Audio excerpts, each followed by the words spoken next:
The frosted breath of the north rolled across the courtyard of Winterfell at early dawn. Guards walked the ramparts with heavy feet, their eyes trained on the crisp horizon as if expecting visitors both friendly and foul. A hush had settled over the castle grounds, broken only by the bleat of goats and the restless whinny of horses in the stables. In the stillness, the ancient stones of Winterfell seemed to whisper the stories of old about the White Walkers, the Red Kings, the Long Night, and the might of House Stark. Those echoes stirred restlessly in the cold air, but few had the time or inclination to listen, for each soul at Winterfell was consumed by curiosity and caution. A rumor had traveled from the far corners of the realm. The Stark household, once thought overshadowed after the wars that ravaged Westeros, now possessed an astonishing secret. That morning, a single torch burned in the old forge, an amber flame that illuminated the soot-covered walls. There within, a newcomer worked in shadows. Though the Starks had employed dozens of blacksmiths through the centuries, few were ever singled out for special tasks. This one was rumored to be different, rumored to be a smith whose ancestry could be traced back to the forge masters of old Valyria itself. They called him Aaron Pike, a misnomer of a name in truth, for he was not Ironborn nor of the Pike line. He had earned his moniker when his father, a blacksmith of repute, once served in the Iron Islands and never again let go of a sea salt accent that clung to every word. Aaron had grown up hearing half-true legends of forging and fusing steel in ways rarely practiced on the main continent. He was broad-shouldered, with arms thick from years at the anvil, and his cold dark eyes had a secretive glint. People murmured about him in the corridors, for there was an air of quiet intensity around him that suggested far more than an ordinary smith's ambitions. At daybreak, as the last stars vanished from the sky, a figure slipped into the forge. Tall and lean, with dark brown hair shot through with the faint silver of premature aging, Lord Cregan Stark approached. The weight of responsibility hung on his brow. He had risen before the sun for weeks now, caught in the swirl of a secret that might change the fortunes of House Stark forever. The knowledge that they even dared attempt to forge Valyrian steel was both a matter of pride and mortal risk. If word slipped, if the cunning lords of the south learned that Winterfell might soon command a weapon so rare, alliances could be severed, bargains made in secret, and the north itself threatened. But the potential gain was too astonishing to ignore. After so many centuries, how glorious it would be if House Stark possessed blades to match or even surpass ice, the ancient sword lost and then reforged in the tumult of past wars. That possibility was all the more precious, given the scars the North still bore. Aaron greeted him with a stiff bow. They had a camaraderie of necessity. After all, forging something of such magnitude required trust. A pair of young apprentices slumbered in a back room, but this moment was just for the two of them. Lord Stark, Aaron said, voice resonating like a soft drum. The torch made the planes of his face seem carved from living rock. We can proceed if you still wish it. A simple statement, yet beneath his words there lay countless hours of quiet labor, secret ingredients, hidden knowledge gleaned from ancient tomes. One did not simply decide to forge Valyrian steel on a whim. Cregan's mouth tightened. I do, he said. His voice, as quiet as the hush in the crypts below Winterfell, spoke volumes of the burden he carried. All is prepared? The metal is here, Aaron replied, gesturing to a small ingot wrapped in rough cloth. But the rest is, well, uncertain. We have scraps of old formulae, gleaned from libraries in Old Town, from the rumor-laden caravans that come from Essos. Even a small piece of dragonglass, rumored to be part of the forging. I won't lie to you, my lord. This is beyond mere steel. Lord Cregan Stark let out a breath he hadn't realized he was holding. The mention of dragonglass rattled him, for a single shard of it had been discovered near the mouth of an abandoned mine in the north. That shard was rumored to have come from the days of the Children of the Forest. The fact that Aaron sought it out for his forging made the entire experiment all the more macabre and all the more thrilling. We proceed, Cregan repeated. But do it discreetly. If any word of this spreads, it will reach King's Landing or the Eyrie or Riverrun before we can blink. I understand. When the forging is done, we shall know if it's worthy to be called Valyrian steel, or if it was a fool's errand. Aaron's eyes glowed like coals, belying a quiet confidence. He had come too far, sacrificed too much to allow such an attempt to fail easily. They settled into silence, and in that hush, the essence of the north hummed outside the forge.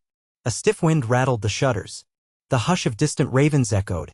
Then, as if cued by some silent chorus, the anvil rang out with Aaron's first hammer strike. Sparks flared in the dimness, a small constellation of starlight dancing around the blacksmith's silhouette. Lord Stark remained, watching for several minutes, his mind roiling with anticipation, and then retreated, leaving the master at his work. The day that followed was quietly momentous in the castle. Old Hatha Umber had arrived from Last Hearth to discuss a boundary dispute. Lady Barbary Dustin from the Rills demanded an audience on trade caravans. Each conversation, each petition threatened to siphon away too much of Cregan's attention, but the knowledge that a secret forging continued in the belly of Winterfell stirred him with an electric sense of caution and excitement. Outwardly, he was the courteous, measured Lord Stark. Inwardly, his thoughts circled the anvil, listening for phantom hammer rings. Night arrived. Moonlight bathed Winterfell in silver, the walls shining with frosty shimmer. Below, in the forge, Aaron worked. He refused help, for this was no place for novices. He had locked the heavy door after removing the apprentices. Inside the thick stone walls, the air grew acrid with the stench of molten metal, sizzling water, and chemicals known only to a few. Aaron had come upon references to strange compounds rumored to have been used by the Valyrians of old. Some said the steel was folded with spells, others that the forging used dragonfire. Valyria had secrets that died in the doom, and only rumors remained. Yet rumor or not, one must try. And so Aaron had tried. For the better part of a fortnight he had hammered, folded, chiseled runes in the shape of half-remembered glyphs. The piece of dragonglass, hammered into fine dust, was sprinkled at critical intervals. A hint of blood, though whether it was Aaron's or an animal's, none but the blacksmith would know, tinted the surface. The entire process bordered on black art. With each clang of the hammer, Aaron whispered to the steel, letting sweat mingle with the sweet tang of burning coals. If the forging had some arcane dimension, he had no illusions that he was a sorcerer. But tradition or superstition demanded the rituals be carried out. At times, exhaustion nearly overcame him. His arms trembled from the unrelenting labor. He drank mulled wine, nibbled at stale bread, and then sank back to the anvil, refusing to yield. A madness of resolve possessed him. Sometimes he felt as if the steel itself spoke in half-lucid voices. Perhaps it was only delirium, but he recalled how certain Valyrian swords were said to sing in battle, how they glimmered with an otherworldly sheen. By the time Aaron's eyelids drooped, he had lost count of the hours. He let out a heavy sigh, banked the forge's flames, and set the metal aside to cool in a hidden corner, swaddled in protective cloths. Then he drifted into a sleep haunted by illusions of dragons in flight, of swirling red flames, of ephemeral shapes that whispered to him in a language older than men. A few nights later, Lord Stark returned to the forge. It was empty save for Aaron, who stood with a gaze both triumphant and uncertain. The blacksmith peeled back a swath of cloth, revealing a long sword. Its color was a smoky gray shot through with darker ripples, reminiscent of Valyrian blades but not identical. A swirl of moonlight seemed to dance across the blade's surface, as if it reflected a hidden star. Cregan's heart thumped, for the sword was breathtaking. It looked ancient and new at the same time. Yet the proof of true Valyrian steel lay not in appearances alone. Aaron placed it on a small stone table. "Do you see how the pattern catches the light?" he asked quietly. "I tried to replicate the waves found in the greatest Valyrian swords." Cregan nodded, swallowing the dryness in his throat. Carefully he lifted the blade. Surprisingly light, but balanced with a lethal grace. He gave it a test swing, listening for a ring in the air. It whistled a pitch that seemed to resonate in the very marrow of his bones. "If it is as strong as it seems," Cregan breathed, "if it can cut as they say Valyrian steel can cut." His words trailed off. The next day, the blacksmith tested the blade on old armor plates, a battered oak table, even a thick block of ice from the practice yard. The steel parted it all with a whispered hiss. Not so much as a chip or burr appeared on the edge. Wordless, Cregan and Aaron shared a look that spoke volumes of excitement, relief, and a shadow of fear. They had done it. Or so it seemed. They had forged something that at least approached Valyrian steel and perhaps truly deserved the name. "We should call it frostbite," Cregan said quietly with the barest upturn of his mouth.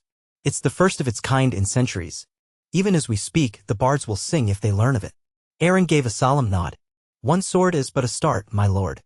With time, patience, and more resources, there may be a second, even a third. But the secrets I used, some I discovered by chance, others gleaned from old manuscripts and cryptic diaries. We must guard them carefully. If word spreads, the north will be flooded with envoys and threats. You know how men covet the steel. Cregan rested his hand on the hilt, the new blade humming in his palm as if alive. No one must know, he murmured. Not yet. For the sake of the realm, let us keep it to ourselves. But soon House Stark may stand anew in a way not seen since the ancient kings of winter walked these halls. And so it was decided. Frostbite would be hidden away. Aeron would continue forging more pieces if possible, daggers, perhaps a second sword if the materials could be found. Valyrian steel of any kind was scarce, but newly forged steel was unprecedented in hundreds of years. With that decision made, Cregan felt a surge of optimism cut through the lingering gloom of the afterwar years. The North had known so much tragedy. Perhaps the forging of this blade signaled a new dawn. Yet secrets in Westeros, especially those as potent as forging Valyrian steel, did not remain hidden for long. A hush can last for weeks, months even, but soon enough, the tendrils of rumor slip into the wind. Over the next fortnight, in hushed corners of Winterfell's great hall, in the kitchens, in the guard tower, whispers passed among the servants. Strange deliveries arrive at the forge, some said. Lord Stark calls on the blacksmith at odd hours, muttered others. He's forging something new, guessed the stable boy. A blade, concluded the steward. Such rumblings, no matter how carefully contained, eventually made their way to the ear of certain visiting envoys, bards, sellswords, traveling merchants. And from them, the quiet rumor drifted beyond the walls of Winterfell. In King's Landing, the rumor arrived as a near-fantastical tale. Some dismissed it outright. Others, like certain members of the small council, became intensely curious. Had the Starks discovered the lost art of Valyrian forging? Preposterous? And yet, the realm was still unsettled after the final wars. Though the Iron Throne had changed hands, power was never truly stable. If the Starks wielded fresh Valyrian blades, that might tip the balance of alliances. Information was sought. Ravens flew. Spies were paid. House Stark, battered from generations of conflict, might be rising again. In the area, a young scion of House Aeron heard the tale from a passing singer. The boy repeated it to a cunning uncle who quietly wrote a letter to an old friend in the citadel. In the Riverlands, House Tully's ears pricked at mention of new forging in the north. Everyone recalled the significance of Ice, Ned Stark's old sword, how it had been lost, reforged, renamed. The forging of a new Valyrian blade was no small matter. It was akin to forging a new legend, something that could reshape the tides of fate. Meanwhile, in Winterfell's forge, Aeron toiled on a second project, a dagger. He used leftover materials from the initial forging, plus a smattering of new resources gleaned from the few old contacts in Essos. This time, the forging moved a fraction more smoothly. He had gleaned wisdom from the first attempt. He refined the mixture of the special ore, the ratio of dragoglass dust, and the heat of the coals. He etched the same strange glyphs, though in miniature, along the dagger's narrow tang. He whispered the same incantations, nonsense or not, no one could be sure. But the results were potent. The new blade, slender and razor-sharp, possessed a swirling dark pattern that captured the eye. This dagger, Aeron murmured, shall be called Nightfang. And for the second time, House Stark felt the thrill of a secret triumph. They now possessed two newly forged Valyrian blades. Nothing quite like it had happened in centuries. The immediate plan was to keep them hidden. But the gods have their own will, and secrecy can only be maintained so long. When Cregan's nephew, young Brandon Stark, a boy of 15 summers, headstrong yet perceptive, chanced upon Aeron polishing Nightfang in a side corridor, the boy's eyes nearly popped from his head. He recognized instantly that this was no ordinary steel. Is that Valyrian? He asked breathlessly. Aeron stiffened. Lord Brandon, please. It is, the boy insisted, voice pitched low but trembling with excitement. Don't deny me. I can see the pattern, the swirl. He took a cautious step forward. I've seen Widow's Wail once in King's Landing. This is the same look, only it's brand new. I thought that impossible. Aeron could see no way to lie. It is hush-hush, he said softly, known only to your uncle and a handful of the closest. You must swear to keep it secret. Brandon's eyes darted about like a hawk's. I swear, he whispered. But how? You have to tell me something. How can House Stark have forged Valyrian steel? Is that not the lost art of the freehold? Aeron debated how much to divulge. Finally, he relented. We discovered certain fragments of knowledge. Your uncle has set me to the task. That is all you need to know. You must promise not to breathe a word. Not to your siblings. Not to your cousins. Not to anyone. The boy nodded vigorously, though the gleam in his eyes suggested the fire of youth. Once lit, was hard to douse. He stared at the dagger as if it were living magic. "The North is rising," he whispered, echoing a phrase older than he realized. "Gods be good. This is the forging of a new era." When word inevitably reached certain far-off ears, it came in slivers. House Stark had gained something of incalculable value.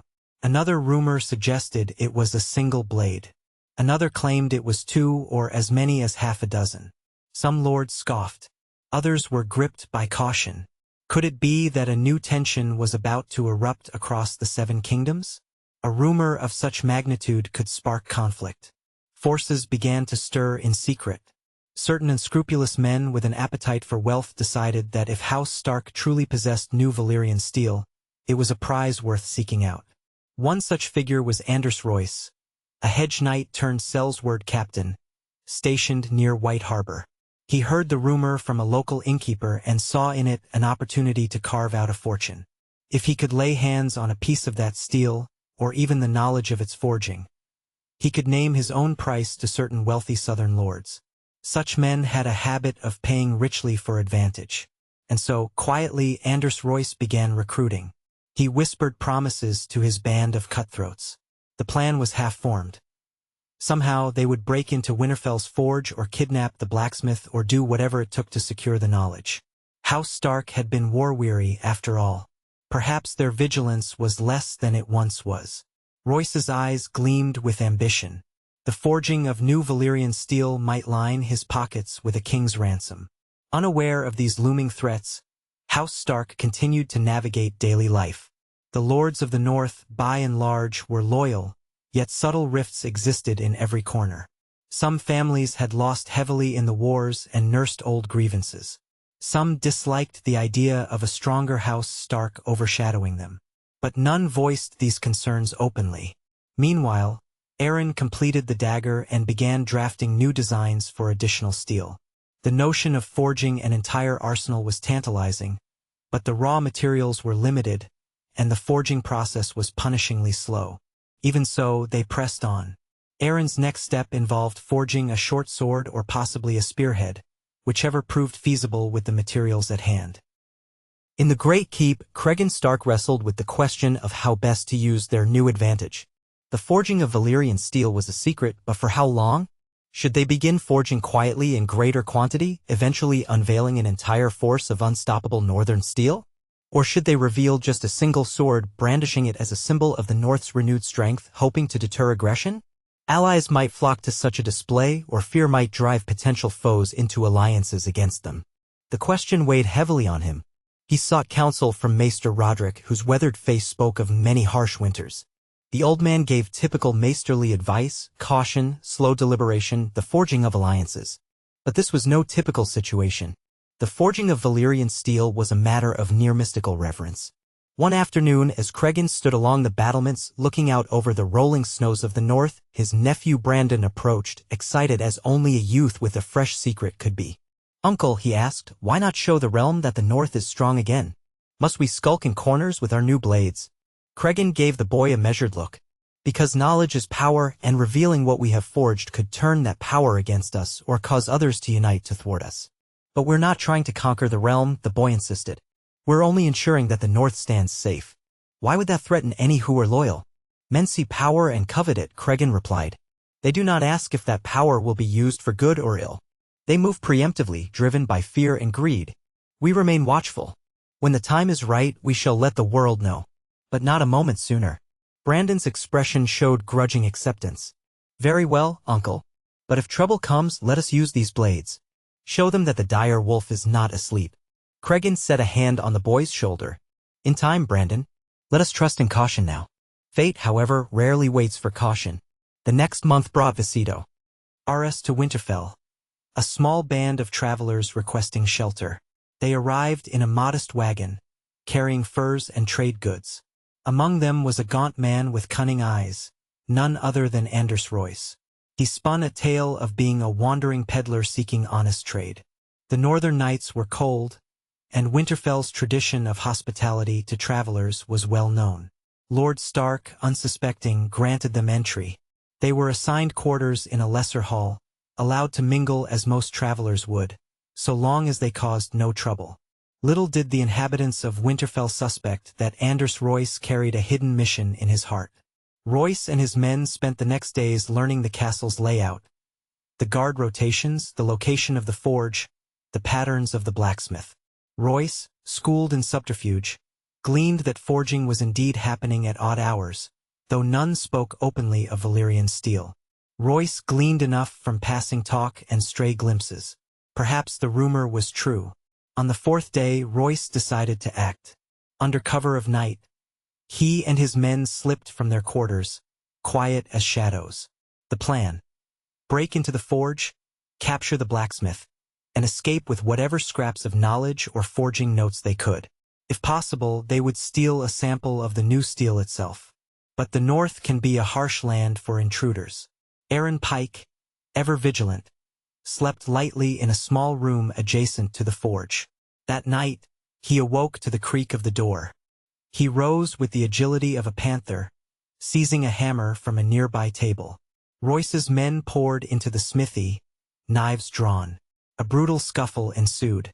Aaron was no swordsman, but he fought like a man possessed. He swung the heavy smith's hammer, connecting with a man's shoulder. Bone crunched. Another intruder lunged, slashing a knife that grazed Aaron's ribs.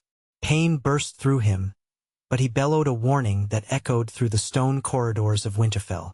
Guards stationed nearby rushed to respond. Anders Royce, cursing under his breath, realized they had precious little time.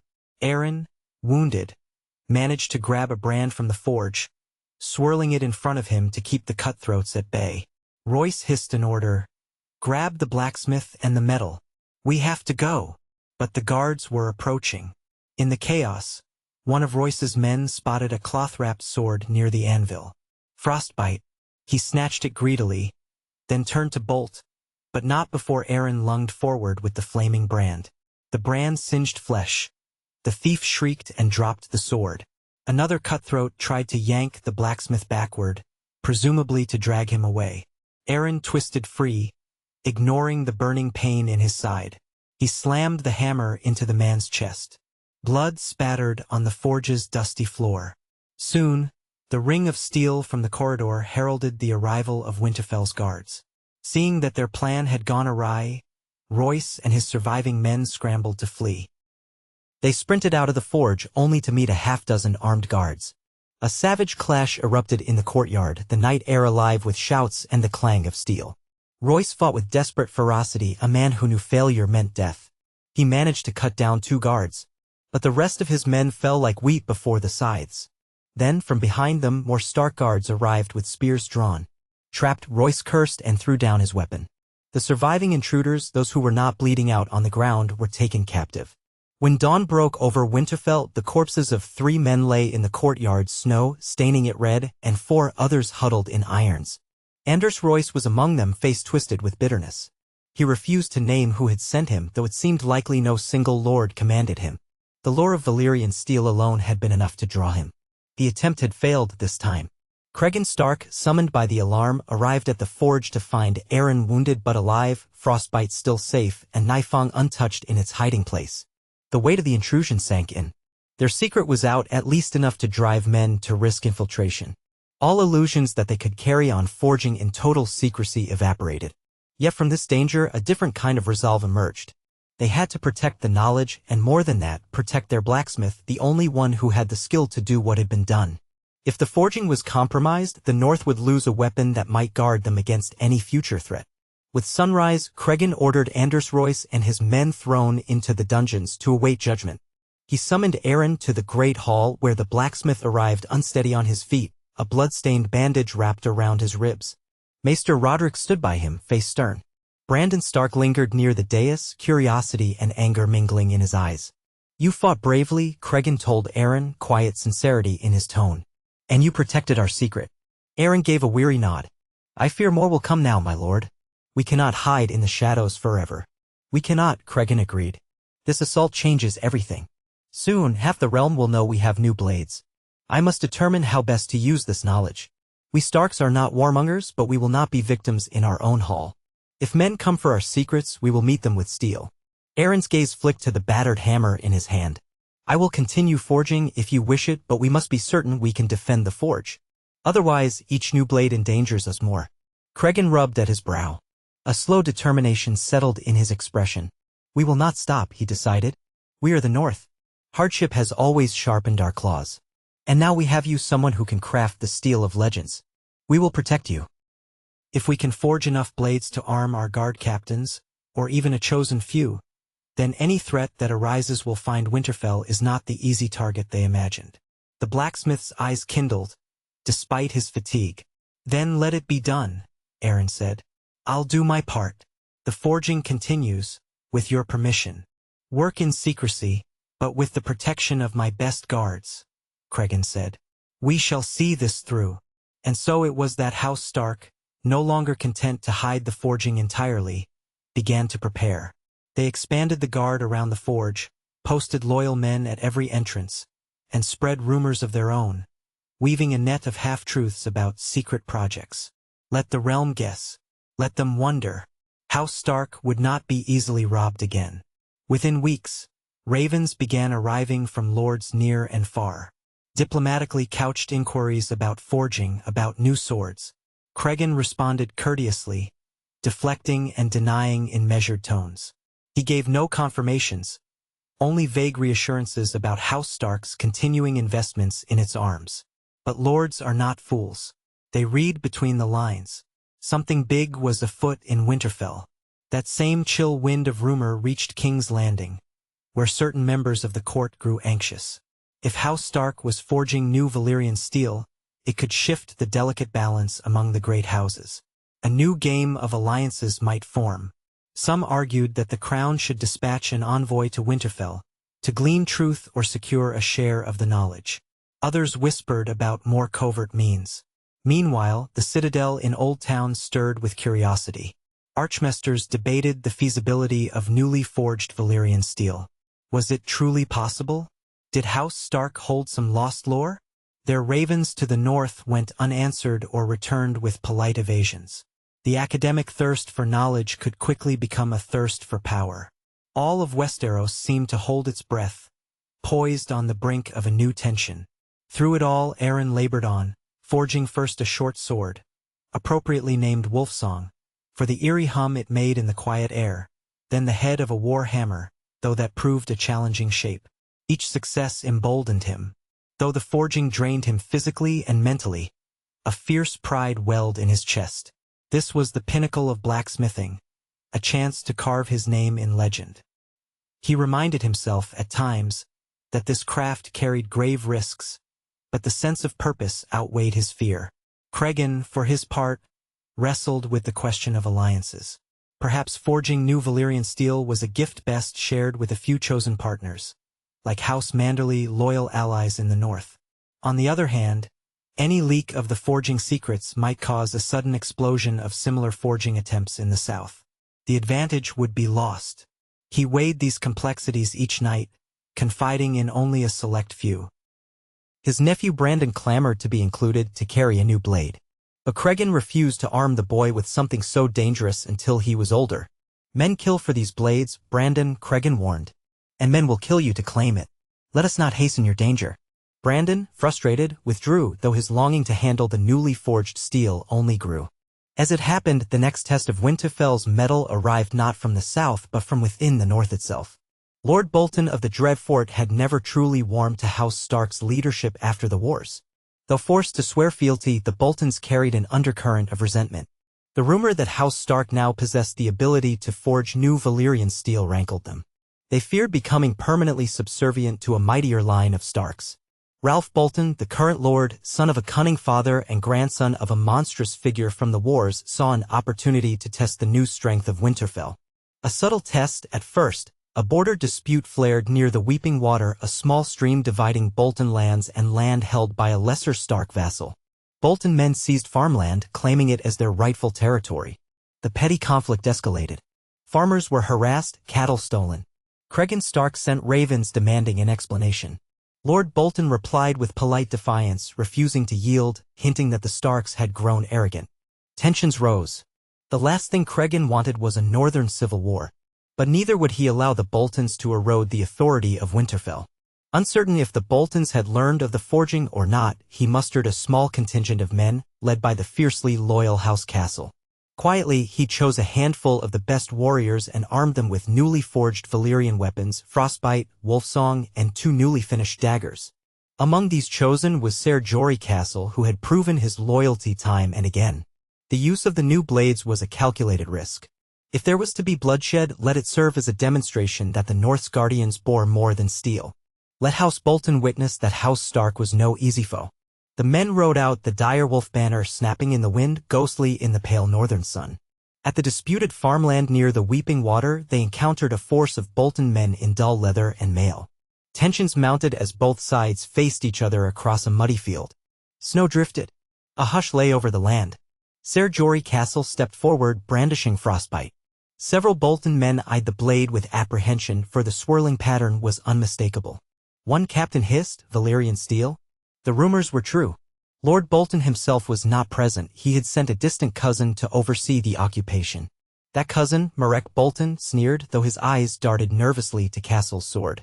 "Fine steel won't help if you've not the stomach to fight," he muttered. "This land is ours by ancient right." Ser Jorah raised his voice, calm as northern winter. "Withdraw now or face Lord Stark's justice.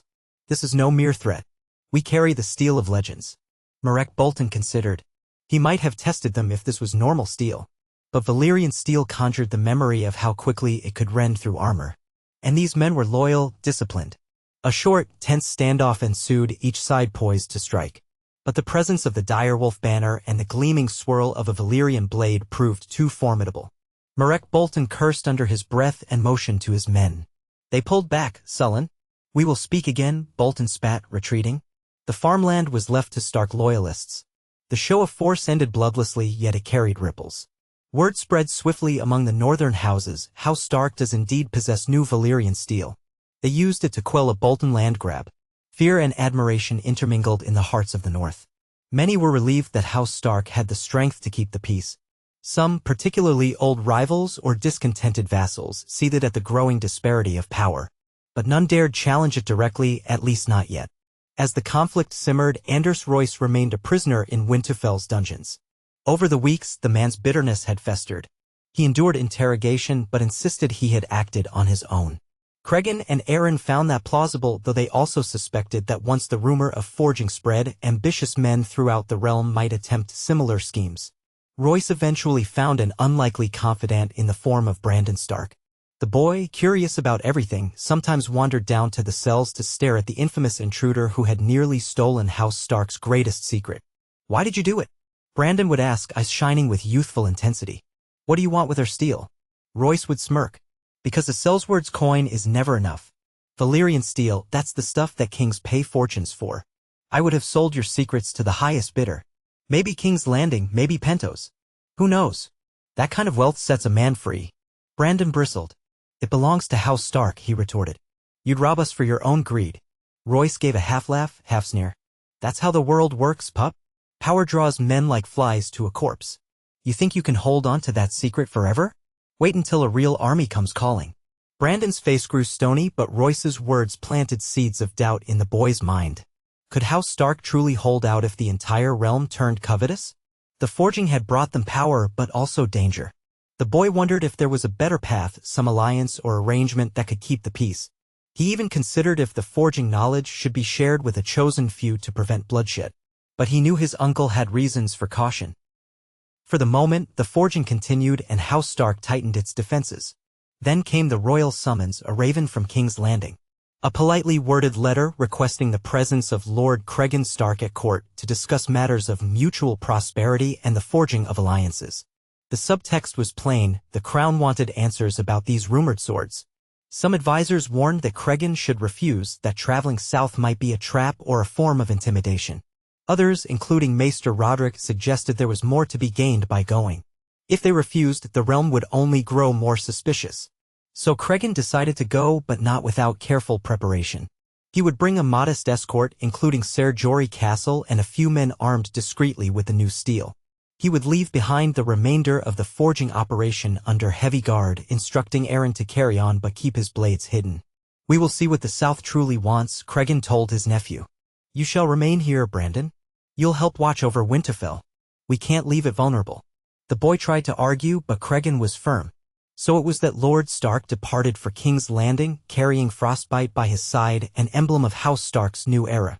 They traveled slowly, mindful of watchers along the road. Ravens soared overhead, perhaps bearing messages about the Stark party's progress. At Mo Kalen, they met no resistance, only curious stares from travelers. Once they crossed into the Riverlands, they found themselves greeted by uncertain lords who extended courtesy out of tradition. Cregan noticed how their eyes lingered on his sword hilt. He might have felt uneasy, but a part of him recognized that fear was not always an enemy. Fear could keep men honest. Upon reaching the bustling chaos of King's Landing, the Northern Party was escorted into the Red Keep. There, the king, whoever that might be in this fan's imagining, but let us call him a figure installed after the wars with a tenuous hold on power, welcomed them with forced warmth. Courtiers and noble lords thronged the hall, all eager to glimpse the Northern Lord rumored to bear a new forged Valyrian sword. Murmurs rippled through the crowd. Some recognized that swirl of dark steel. It was Valyrian, or at least close enough to fool a practiced eye. Others wondered how the Starks had acquired a relic so pristine. Cregan held himself with austere dignity, neither flaunting nor hiding the blade at his belt. Negotiations began behind closed doors.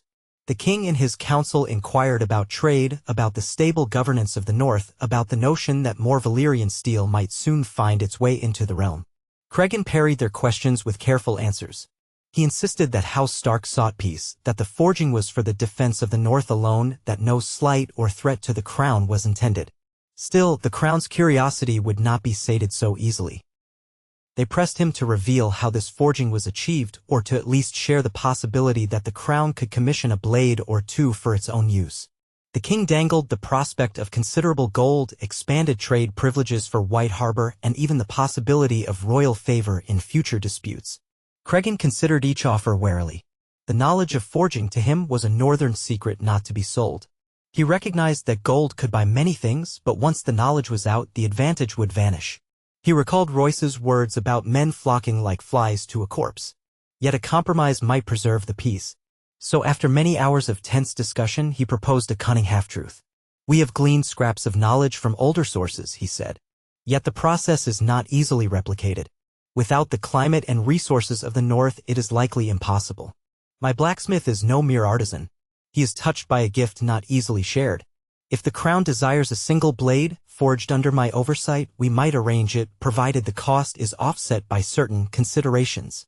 By that he meant forging alliances that would keep the North safe from any southern ambition. The king's council exchanged glances. They realized they might have to accept the conditions or attempt more underhanded means. For now, they agreed to maintain cordial relations, to open a dialogue about forging a single commission. The letter of such an accord would be hammered out in the weeks to come, but the fundamental concession was the crown would not try to forcibly seize the knowledge, so long as House Stark remained loyal. Some on the council argued this gave too much power to the North. Others urged a soft approach, mindful that an open confrontation might lead to war. In the end, they concluded that uneasy cooperation was safer. During his stay in King's Landing, Cregan allowed a controlled viewing of Frostbite. Courtiers marveled at the blade's mesmerizing pattern, how it caught the torchlight. Though no official test was performed, the intangible aura of new Valyrian steel was enough to breed envy. Cregan feigned an aloof humility, letting them assess at the blade's full capabilities. Meanwhile, the undercurrent of tension never fully dissipated. Spies watched him from a distance. Southern lords muttered in corners. Yet no open threat emerged. Cregan recognized the dance of politics well enough. They would wait for him to leave King's Landing, then scheme. He planned to depart soon, for Winterfell needed him more than the Red Keep did. Back in the north, while Cregan negotiated in King's Landing, the forging continued. Aaron produced 2 more blades, another short sword, named Snow's Edge, and a slender longsword, Spear of the Dawn, ironically titled for a region far south. Each blade added to House Stark's hidden arsenal. Yet each forging took a toll on Aaron. He began to complain of fatigue, of migraines. He coughed a blackish phlegm, perhaps from inhaling toxic fumes. The forging of Valyrian steel was rumored to be dangerous even to the forge master. But he persevered, determined to complete his life's work. Brandon Stark visited him often, bringing water, bread, sometimes pressing him to rest. But Aaron refused to slow until one day he collapsed mid-work, heat exhaustion and a ragged cough forcing him to stop. The forging of the next piece was delayed. A new tension arose in Winterfell's corridors. If Aaron's health failed, the forging might end. The knowledge might be lost. Brandon brooded over the blacksmith's condition. He was a bright lad, deeply concerned for the future of the North. His mind churned. Was there a way to preserve the knowledge if Aaron could no longer forge? Should they record the process in a hidden ledger, or pass the skill to another apprentice? The risk of that was obvious. More people with knowledge meant more opportunities for a leak. Brandon took to visiting the blacksmith, encouraging him to share small details. Aaron was hesitant. "Your uncle commands secrecy," he said, voice rasping. "One day I will pass the skill, but not now, not when so many would kill for it." Brandon persisted, driven by a fierce loyalty to his house. If anything happened to Aaron, House Stark would be left with no way to replicate the forging. In the end, the blacksmith relented a fraction, sharing glimpses of his forging methods, the significance of dragonglass dust, the runic etchings, the dangerously high temperatures required, and the repeated folding technique to saturate the steel with arcane elements. Brandon listened intently, mind spinning with wonder. He had no illusions he could replicate it easily, but knowledge was power. Meanwhile, the threat from House Bolton simmered. Ralph Bolton seethed over the retreat at the Weeping Water. Whispers around the dread fort suggested he might seek alliances with other discontented lords, Karstark malcontents, and scrupulous hill clans, or even southern agents eager to undermine Stark's forging. The tension coalesced into clandestine gatherings. Ralph's younger brother, Burren Bolton, was dispatched south on a diplomatic mission, rumored to be a search for foreign sellswords. If the Boltons could field a formidable force, they might dare to challenge Winterfell's new advantage. Still, no open rebellion erupted. The North had endured enough chaos. Most houses, however grudging, clung to the status quo. Weeks stretched on. Aaron slowly recovered enough to resume forging. Another dagger took shape, named Ice Maiden. The fortress-like security around the forge never wavered. Then, at last, Lord Cregan Stark returned from King's Landing, exhausted but bearing a letter of cordial agreement from the crown. A precarious balance had been struck. House Stark would not be openly challenged, but the southern eyes remained fixed on the north. If the forging escalated, or if the Starks became too bold, that balance could tip. In the courtyard of Winterfell, as the gates swung open to admit Cregan's returning party, Brandon raced forward to greet his uncle. The relief on Cregan's face was evident. After dismounting, he embraced his nephew. "All is well here?" he asked. "We had no further attacks," Brandon replied. "Aaron is forging again. He's weaker, but determined. We now have 5 new blades in total. Perhaps more soon." Cregan smiled grimly. "The forging is our shield and also a target. We must never forget that." Then he handed the boy a small token, a silver pin shaped like a direwolf's head. "A gift from the King's Landing merchants, or so they claim," he said wryly. "Take it as you will." Brandon studied it. "It's beautiful," he said, though he detected the underlying message. All gifts from the south came with strings attached. He pinned it to his cloak anyway, feeling a rush of pride. Inside the great hall, Cregan consulted with Aaron, who explained how each new blade had come about, how he had taught Brandon certain basics in case he himself fell ill. The mention of that made Cregan frown, but he was practical enough to see the need. "We cannot lose this knowledge," he murmured. "Very well. But keep it guarded. Brandon, do not share what you have learned with anyone, not even your closest friends." The boy nodded solemnly, both thrilled to have such trust placed in him and frightened by the burden. "I won't let you down, uncle." Days turned into weeks. The forging continued, carefully, slowly. Frost crept across the northern landscape. Winter was not fully here, but the nights lengthened and the chill grew sharper. Some nights, howling winds battered the walls of Winterfell, carrying faint echoes that sounded eerily like the screams of a distant war. Yet a strange sense of hope settled over the castle. For the first time in a long while, House Stark felt it had a genuine advantage, a means to stand tall. But even as hope blossomed, so did the seeds of conflict. Agents from House Bolton, allied with lesser rogues, formed a hidden plan. They had quietly recruited a band of skilled mercenaries from across the narrow sea. Ralph Bolton, determined to test the Starks again, plotted a more direct confrontation. He was no fool. He knew a pitched battle against Winterfell's might could end in disaster. But what if he could capture the blacksmith, or sabotage the forge, or murder Lord Stark? He reasoned that destroying the forging process would level the playing field. So, in the dead of night, his men mustered near an abandoned tower a few leagues from Winterfell, waiting for the perfect moment to strike. They had a collaborator inside Winterfell, a petty retainer who had grown resentful of the Starks for reasons that now seemed trivial, but resentment can be a powerful force. This collaborator smuggled out bits of intelligence, guard changes, forge schedules, possible hidden passages. The fateful night arrived when Aaron, pushing himself to finish a new sword, decided to work past midnight. Cregan, suspecting that forging so late would draw undue attention, posted double guards around the courtyard. The collaborator, seizing the opportunity, sent word to the Bolton men that the blacksmith would be isolated inside the forge for hours. Under the veil of darkness and swirling snow, the Boltons and their mercenaries crept closer. Inside the forge, Aaron hammered away. The ring of steel on steel echoed, overshadowing the hush of the night. He paused only to quench the metal and stoke the fire. His arms trembled from fatigue. The door was barred from the inside, as always, but that would not hold out an organized force for long. In the corridors beyond, the night watch prowled. The hidden collaborator found a chance to slip poison into the wine of a guard captain who promptly collapsed in agony. The confusion that ensued disrupted the guard rotation momentarily. At that precise moment, the Bolton-led strike force converged on the courtyard. The watchers stationed on the ramparts blew horns, but the mercenaries sprang swiftly, neutralizing 2 men before the alarm could fully sound. Shouts erupted. Swords were drawn.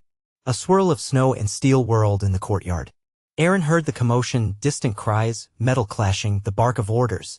He flung down his hammer, adrenaline surging. "Attack!" he shouted. He reached for knife fang, the Valyrian dagger that never left his side. He also clutched a half-finished blade by the hilt, though it was hot enough to scorch flesh. Desperate times. The door shuddered as men battered it from without. Then came a crash as a small battering ram struck. Wood began to splinter. Elsewhere in the castle, Brandon Stark, jolted awake by the horns, leaped from his bed. He hastily donned breeches, boots, threw a cloak around his shoulders, and raced through the dim corridors. Men rushed about in chaotic arcs, searching for the attackers. Through a narrow window, Brandon glimpsed the courtyard where the flickering glow of torches revealed silhouettes of armed men. He saw the flash of a swirling blade. One of the Stark guards must have drawn a Valyrian sword.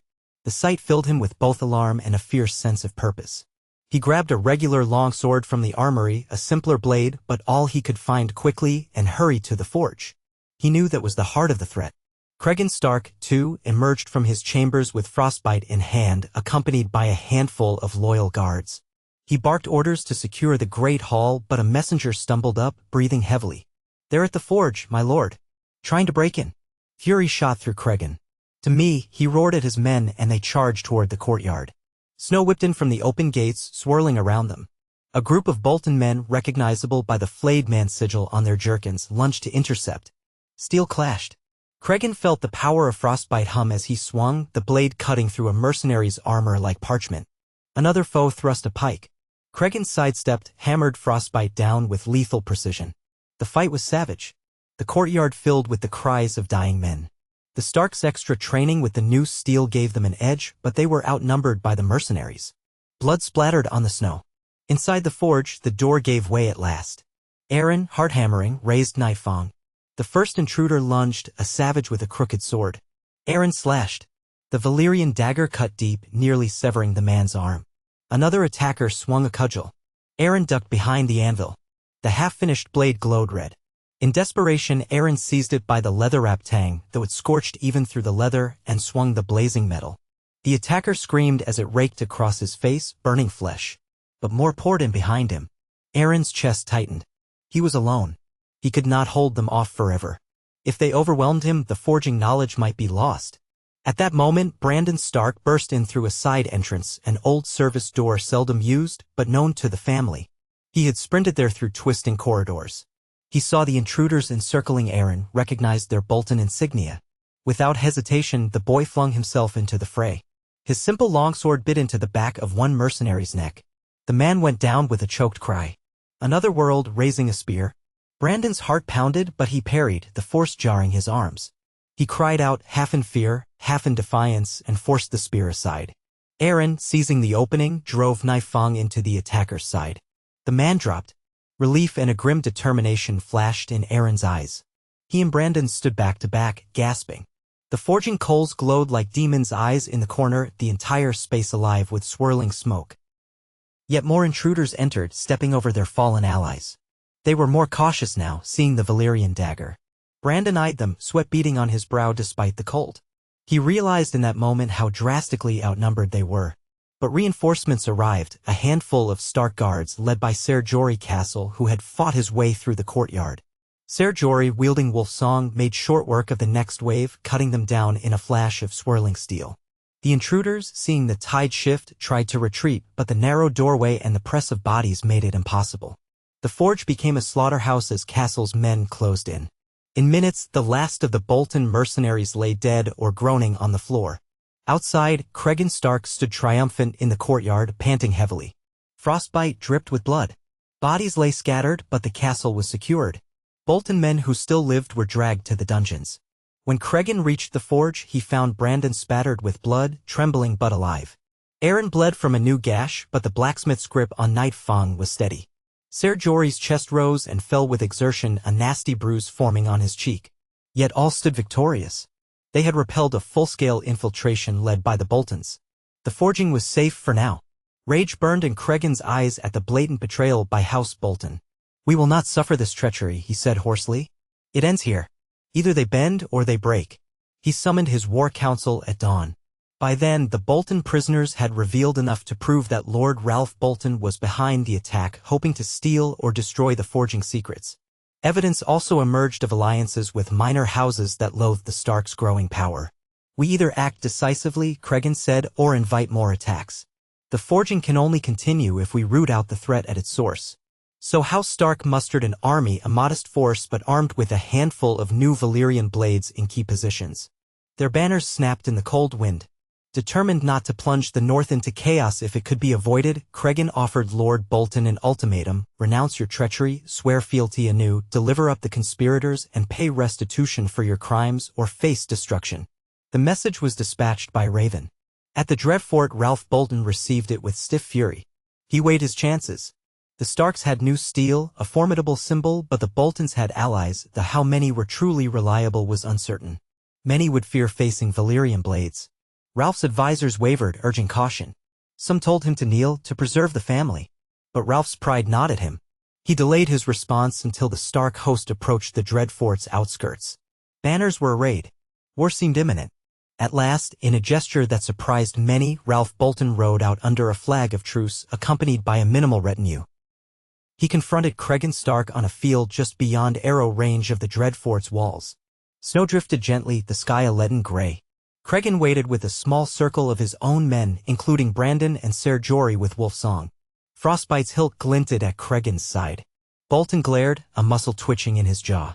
"You come to threaten me because you made yourself new steel?" he demanded. "Have you grown so arrogant, Stark, that you think forging a few fancy blades grants you the right to subjugate the North?" Cregan's face was granite. "You attacked Winterfell, murdered my men, tried to steal knowledge that belongs to House Stark. I come to demand your fealty, as is my right. The North must not be torn by your ambition." Bolton's lip curled. "You speak of ambition while forging Valyrian steel. I wonder what the White Walkers would say if they still roamed the land. Perhaps you'd sell them a blade if the price was right." Brandon bristled, but Cregan kept his composure. "You have a choice," Lord Stark said. "Swear loyalty. Stand down. End this. Or we finish it here." Bolton's eyes flicked to the swirling pattern of the sword. He had heard how easily it cut down his men. A hush fell. Then, with agonizing reluctance, Ralph Bolton bowed his head a fraction. "I'll swear," he said, voice thick with anger and resignation. "My father's father once told me the Bolton's day would come, but it seems not yet. For now, the Dreadfort bends the knee." A hush spread across the field. Slowly, Ralph dismounted, went to one knee in the snow. He repeated the oath of fealty to House Stark, though his tone was like stone scraping. Once done, Cregan nodded to Ser Jorah, who let out a breath of relief.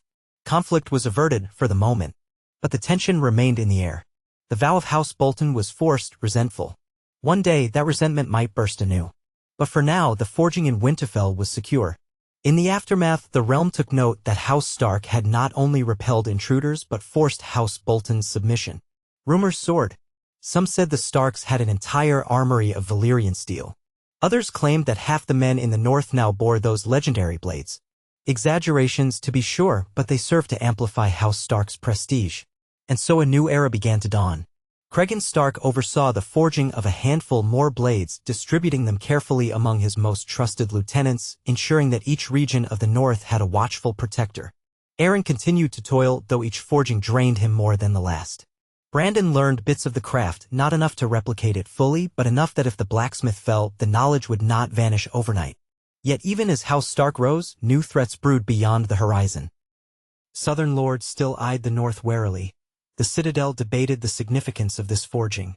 And across the narrow sea, wealthy magisters whispered of commissioning their own hidden spymasters to glean the forging methods. The forging of Valyrian steel was no mere curiosity. It was the forging of fate, a power that could influence the destiny of kingdoms. And House Stark now held that power in their hands. With each ring of the anvil in Winterfell's forge, with each new swirl of steel in a newly forged blade, the North's boldness grew. They were forging more than swords. They were forging a future in which the Starks would not kneel lightly to any threat, southern or otherwise. Thus, in the quiet hush of the North's long night, with the aurora dancing faintly in the sky beyond Winterfell's walls, a transformation took place. The old songs of the dire wolves and the kings of winter blended with the new ring of the anvil. The forging of Valyrian steel by House Stark was an act of both reverence and defiance. Reverence for the ancient powers that had once shaped the world, defiance against the cynicism and petty greed that had so often torn Westeros apart. The North had always been known for its harsh truths and unyielding honor. Now it was known for something else, something that glittered and sang with each swing, the rebirth of a legend. And so, with hearts steeled by adversity and blades that defied mortal limitations, the Starks prepared to face whatever tomorrow might bring. For in forging these weapons, they had done more than replicate old magic. They had laid claim to their own destiny, a destiny that whispered, in the voice of swirling metal and howling wind, that winter may come, but the North stands ready. And as the final sparks of Aeron's hammer showered the dark corners of the forge, one truth shone bright and undeniable. A new age of iron and ice had dawned, and House Stark, sword in hand, stood at its threshold, unafraid. The snow outside Winterfell never truly stopped. Flurries settled into the courtyard, vanishing underfoot, only for new drifts to appear by dawn. In that endless cycle of cold and white, the North continued its quiet transformation. The forging of new Valyrian steel by House Stark had already changed the balance of power among the northern houses, as evidenced by the forced submission of House Bolton. But while conflict had been averted for the moment, the echoes of that battle still rattled the stones of Winterfell. Now that the realm knew for certain the Starks wielded newly forged blades, a fresh tension crept over every corner of Westeros. Kings, lords, and common folk alike spoke in urgent whispers. If House Stark can make Valyrian steel, who will hold power tomorrow? Even within Winterfell's walls, the nights felt fraught with expectation. Guards walked their rounds with a new watchfulness. The blacksmith Aaron Pike, whose skill had made the impossible real, took longer and more frequent rests, coughing sometimes into a soot-blackened handkerchief. Those who saw him fight for breath understood how dangerously he had poured his life into this craft. They worried that if he succumbed to illness, the forging secrets might vanish with him. Each time Aaron lifted his hammer, the hush in the forge seemed to pulse like a living thing. That hush was also carried by the young Brandon Stark, who had become something of a protege to Aaron. Brandon had proven his bravery in the Bolton's nighttime raid and had helped defend the blacksmith from sure death. Since that bloody confrontation, a bond had formed between them. Brandon spent hours every day by the forge, sometimes practicing with steel scraps, sometimes coaxing Aaron to show him subtle techniques. He lacked the older man's broad shoulders and lifelong mastery, but he had a steady hand and a fierce curiosity that refused to be quelled. In him, Aaron recognized the spark of a genuine smith's soul, someone who did not fear the raw fury of fire and metal. Whenever they worked in tandem, the forge glowed with an almost uncanny resonance. Sparks flared and danced in patterns that defied simple explanation. On rare occasions, Aaron paused mid-swing as though listening to a whispered voice, then adjusted the hammer's angle. Brandon would watch, transfixed, glimpsing the intangible line where skill met something stranger. Some might call it magic, though no one dared name it so openly. Each blade they completed added a new swirl of secret runes half-remembered from ancient Valyrian glyphs etched into the tang before the hilt was fitted. Aaron never shared exactly what those runes were meant to do. Perhaps they were mere tradition. Perhaps they were more. Brandon suspected that this forging could not be divorced from a deeper, older power, even if no one dared speak of spells and sorceries. Meanwhile, Lord Cregan Stark's responsibilities piled high. The threat from House Bolton was temporarily silenced, but dissatisfaction smoldered there like embers in the snow. No proud line bent the knee so grudgingly without harboring renewed grudges. As for King's Landing, the Crown had made overtures of cooperation, but those overtures reeked of political maneuvering. Cregan knew the court might only be biding its time, hoping the Starks would slip and reveal more about their forging secrets. One or two southern lords might even consider forcing the matter through cunning or alliances. In the back of his mind, Cregan kept watch for ravens bearing ill tidings from the south. In the days after the Boltons' defeat, Cregan held counsel with his most trusted advisors in a small solar above the library. Maester Roderick attended, along with Ser Jory Castle, who had distinguished himself in the raid, and a few key lords from loyal houses such as the Manderleys and the Umbers. All had witnessed or heard of the raw power displayed by the newly forged weapons, swords that sliced armor like cheese, daggers that could break lesser blades on contact. These northern lords felt pride mingled with wariness. The forging might be a blessing, but it also invited every unscrupulous power to come sniffing around the north. Cregan, who carried frostbite belted at his side, paced before the assembled lords. The knowledge that we can forge new Valyrian steel is out, he said. Men will hunger for it. The question is whether we share it in a controlled manner or guard it entirely as our own. I have no illusions that we can keep it secret forever. The forging itself is too transformative. Our enemies will not rest until they've stolen or copied what we've done. And the Crown, though they speak softly, will press for blades of their own. Wylis Manderley, broad-chested and silver-bearded, spoke first. House Manderley has always stood beside the Starks, my lord. But the implications of forging are vast. If the Crown commissions a single blade and pays well, might that stave off conflict? Or would it invite more demands? Gold is tempting, but the realm's appetite for Valyrian steel has no limit. Could any sum be worth handing over the secrets? Maester Roderick, who wore heavy robes and carried himself with the solemnity of age, cleared his throat. In Old Town, the Archmasters debate the nature of Valyrian steel. Some cling to the belief that it requires dragon fire, that it cannot be replicated, that your success must be some elaborate hoax or trick. But as rumors build, the citadel itself will become more curious. Scholars may come to examine your forging. Diplomatic or not, it could become a nuisance or even a threat. Small wonder Cregan looked weary. We must consider a careful path. If forging becomes a major source of conflict, we'll be forced to either defend it in open war or capitulate. Our forging is not yet so extensive that we can arm a huge army. We have only a handful of blades. He gestured to Ser Jory, who rested one hand on the pommel of Wolfsong. We hold a valuable edge if we face small conflicts or if one house tries to push us. But if the entire realm descended upon the north seeking steel, we would be overrun. Lord Umber, massive and blunt in his speech, grunted from the far side of the solar. Then keep forging quietly as you can. Arm the north bit by bit. Let the rumor of our strength grow until none dare challenge us. That, or else share just enough to keep the peace. But I don't fancy the idea of southern knights prancing about with our northern forged Valyrian swords. The council spoke in circles for some time. Eventually, they arrived at a tentative strategy. Accelerate forging but remain selective about who might receive a blade. Perhaps forging a small token for the crown, one sword or dagger, could appease them for a time, a way of ensuring King's Landing did not move aggressively. The risk, of course, was that any piece of new Valyrian steel might be studied and reverse-engineered by southern smiths. None believed it could be easily replicated, but caution was the watchword. They left the solar with no final decision, but the direction was set. Keep forging, keep watch, and proceed with a wary readiness for anything. Afterwards, Cregan visited Aaron in the forge, brand new coals glowing on the broad hearth. Aaron was hunched over, polishing a newly finished short sword named Gloombreaker, so called because of how it seemed to catch the light even in the dimness. Despite his persistent cough, Aaron's eyes shone with accomplishment. He set the sword aside gently when Cregan entered. I've tested it, Aaron said, breath still a little ragged. It cuts through plate with ease, same as the others. The pattern is finer this time. See here, near the crossguard. He traced the swirling lines with a calloused fingertip. Cregan nodded, feeling an involuntary shiver of pride.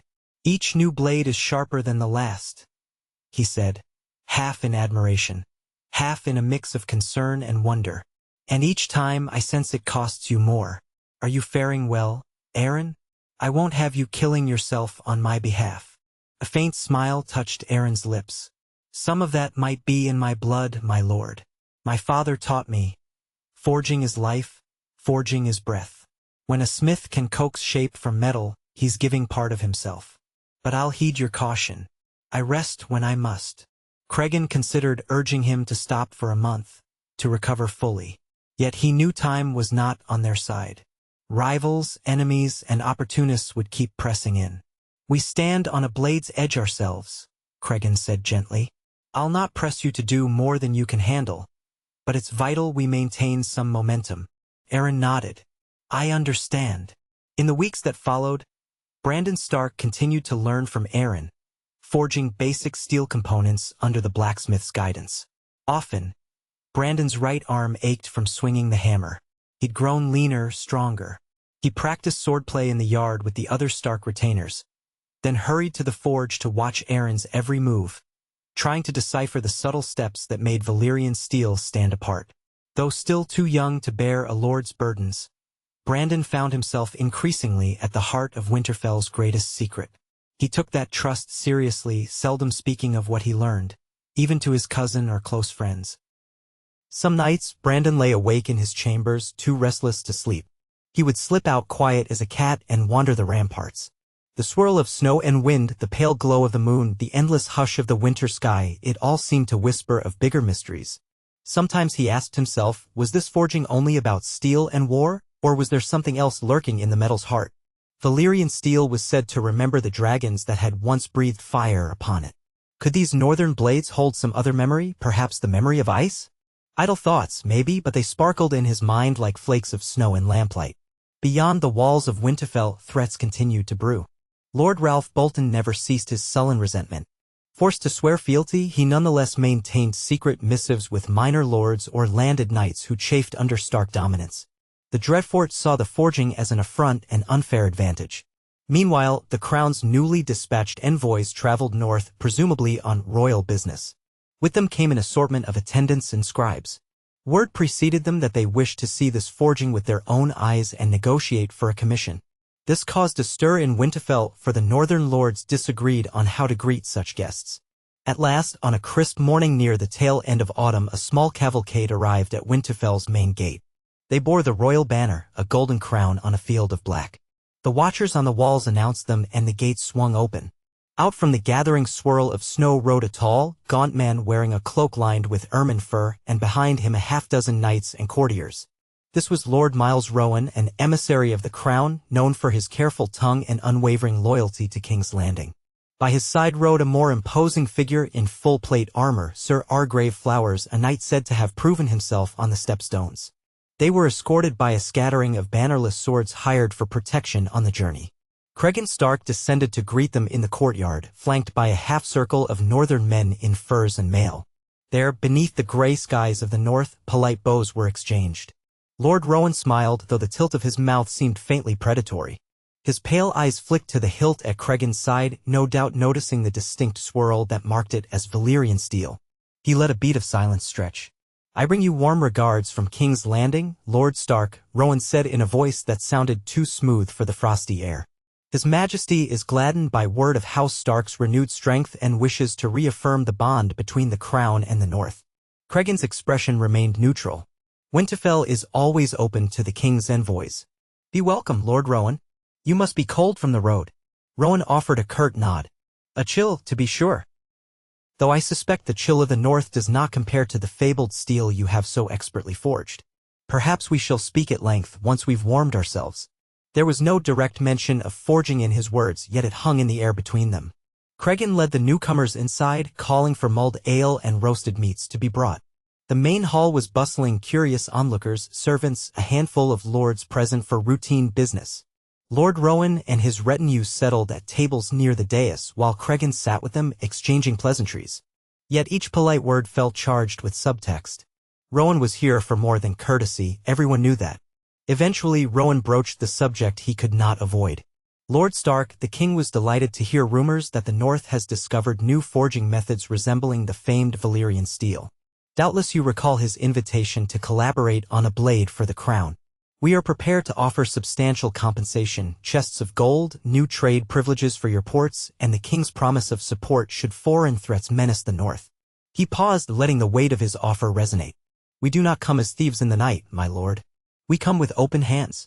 Cregan's gaze hardened at the last phrase, for he recalled all too well the infiltration attempt by Anders Royce and how close that had come to calamity. Still, he kept his tone measured. The North appreciates the crown's courtesy. We share His Majesty's desire for a stable and united realm. But forging the steel requires resources found only in the North and the skill of my personal blacksmith. It is no simple matter to produce a blade. Rowan inclined his head. Of course. The crown recognizes that your forging is a rare gift, one the realm as a whole might benefit from if approached with caution. We would ask only for a single blade to begin with. The process itself need not be revealed, only the finished result to be delivered to the king.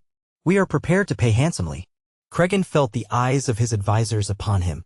He had anticipated such a request, yet it still twisted a knot in his gut. Giving the crown a blade might buy peace, perhaps even time. But it also meant letting a piece of their secret forging out of Winterfell's hands. If that weapon ever ended up in the hands of the Citadel's curious scholars, it might be studied. And who knew what breakthroughs might occur? Still, refusing risked antagonizing the crown outright. The North was strong, but not strong enough to face a united realm. Finally, Cregan nodded. I shall speak with my council. We have not dismissed the possibility. But forging a new blade is time-consuming.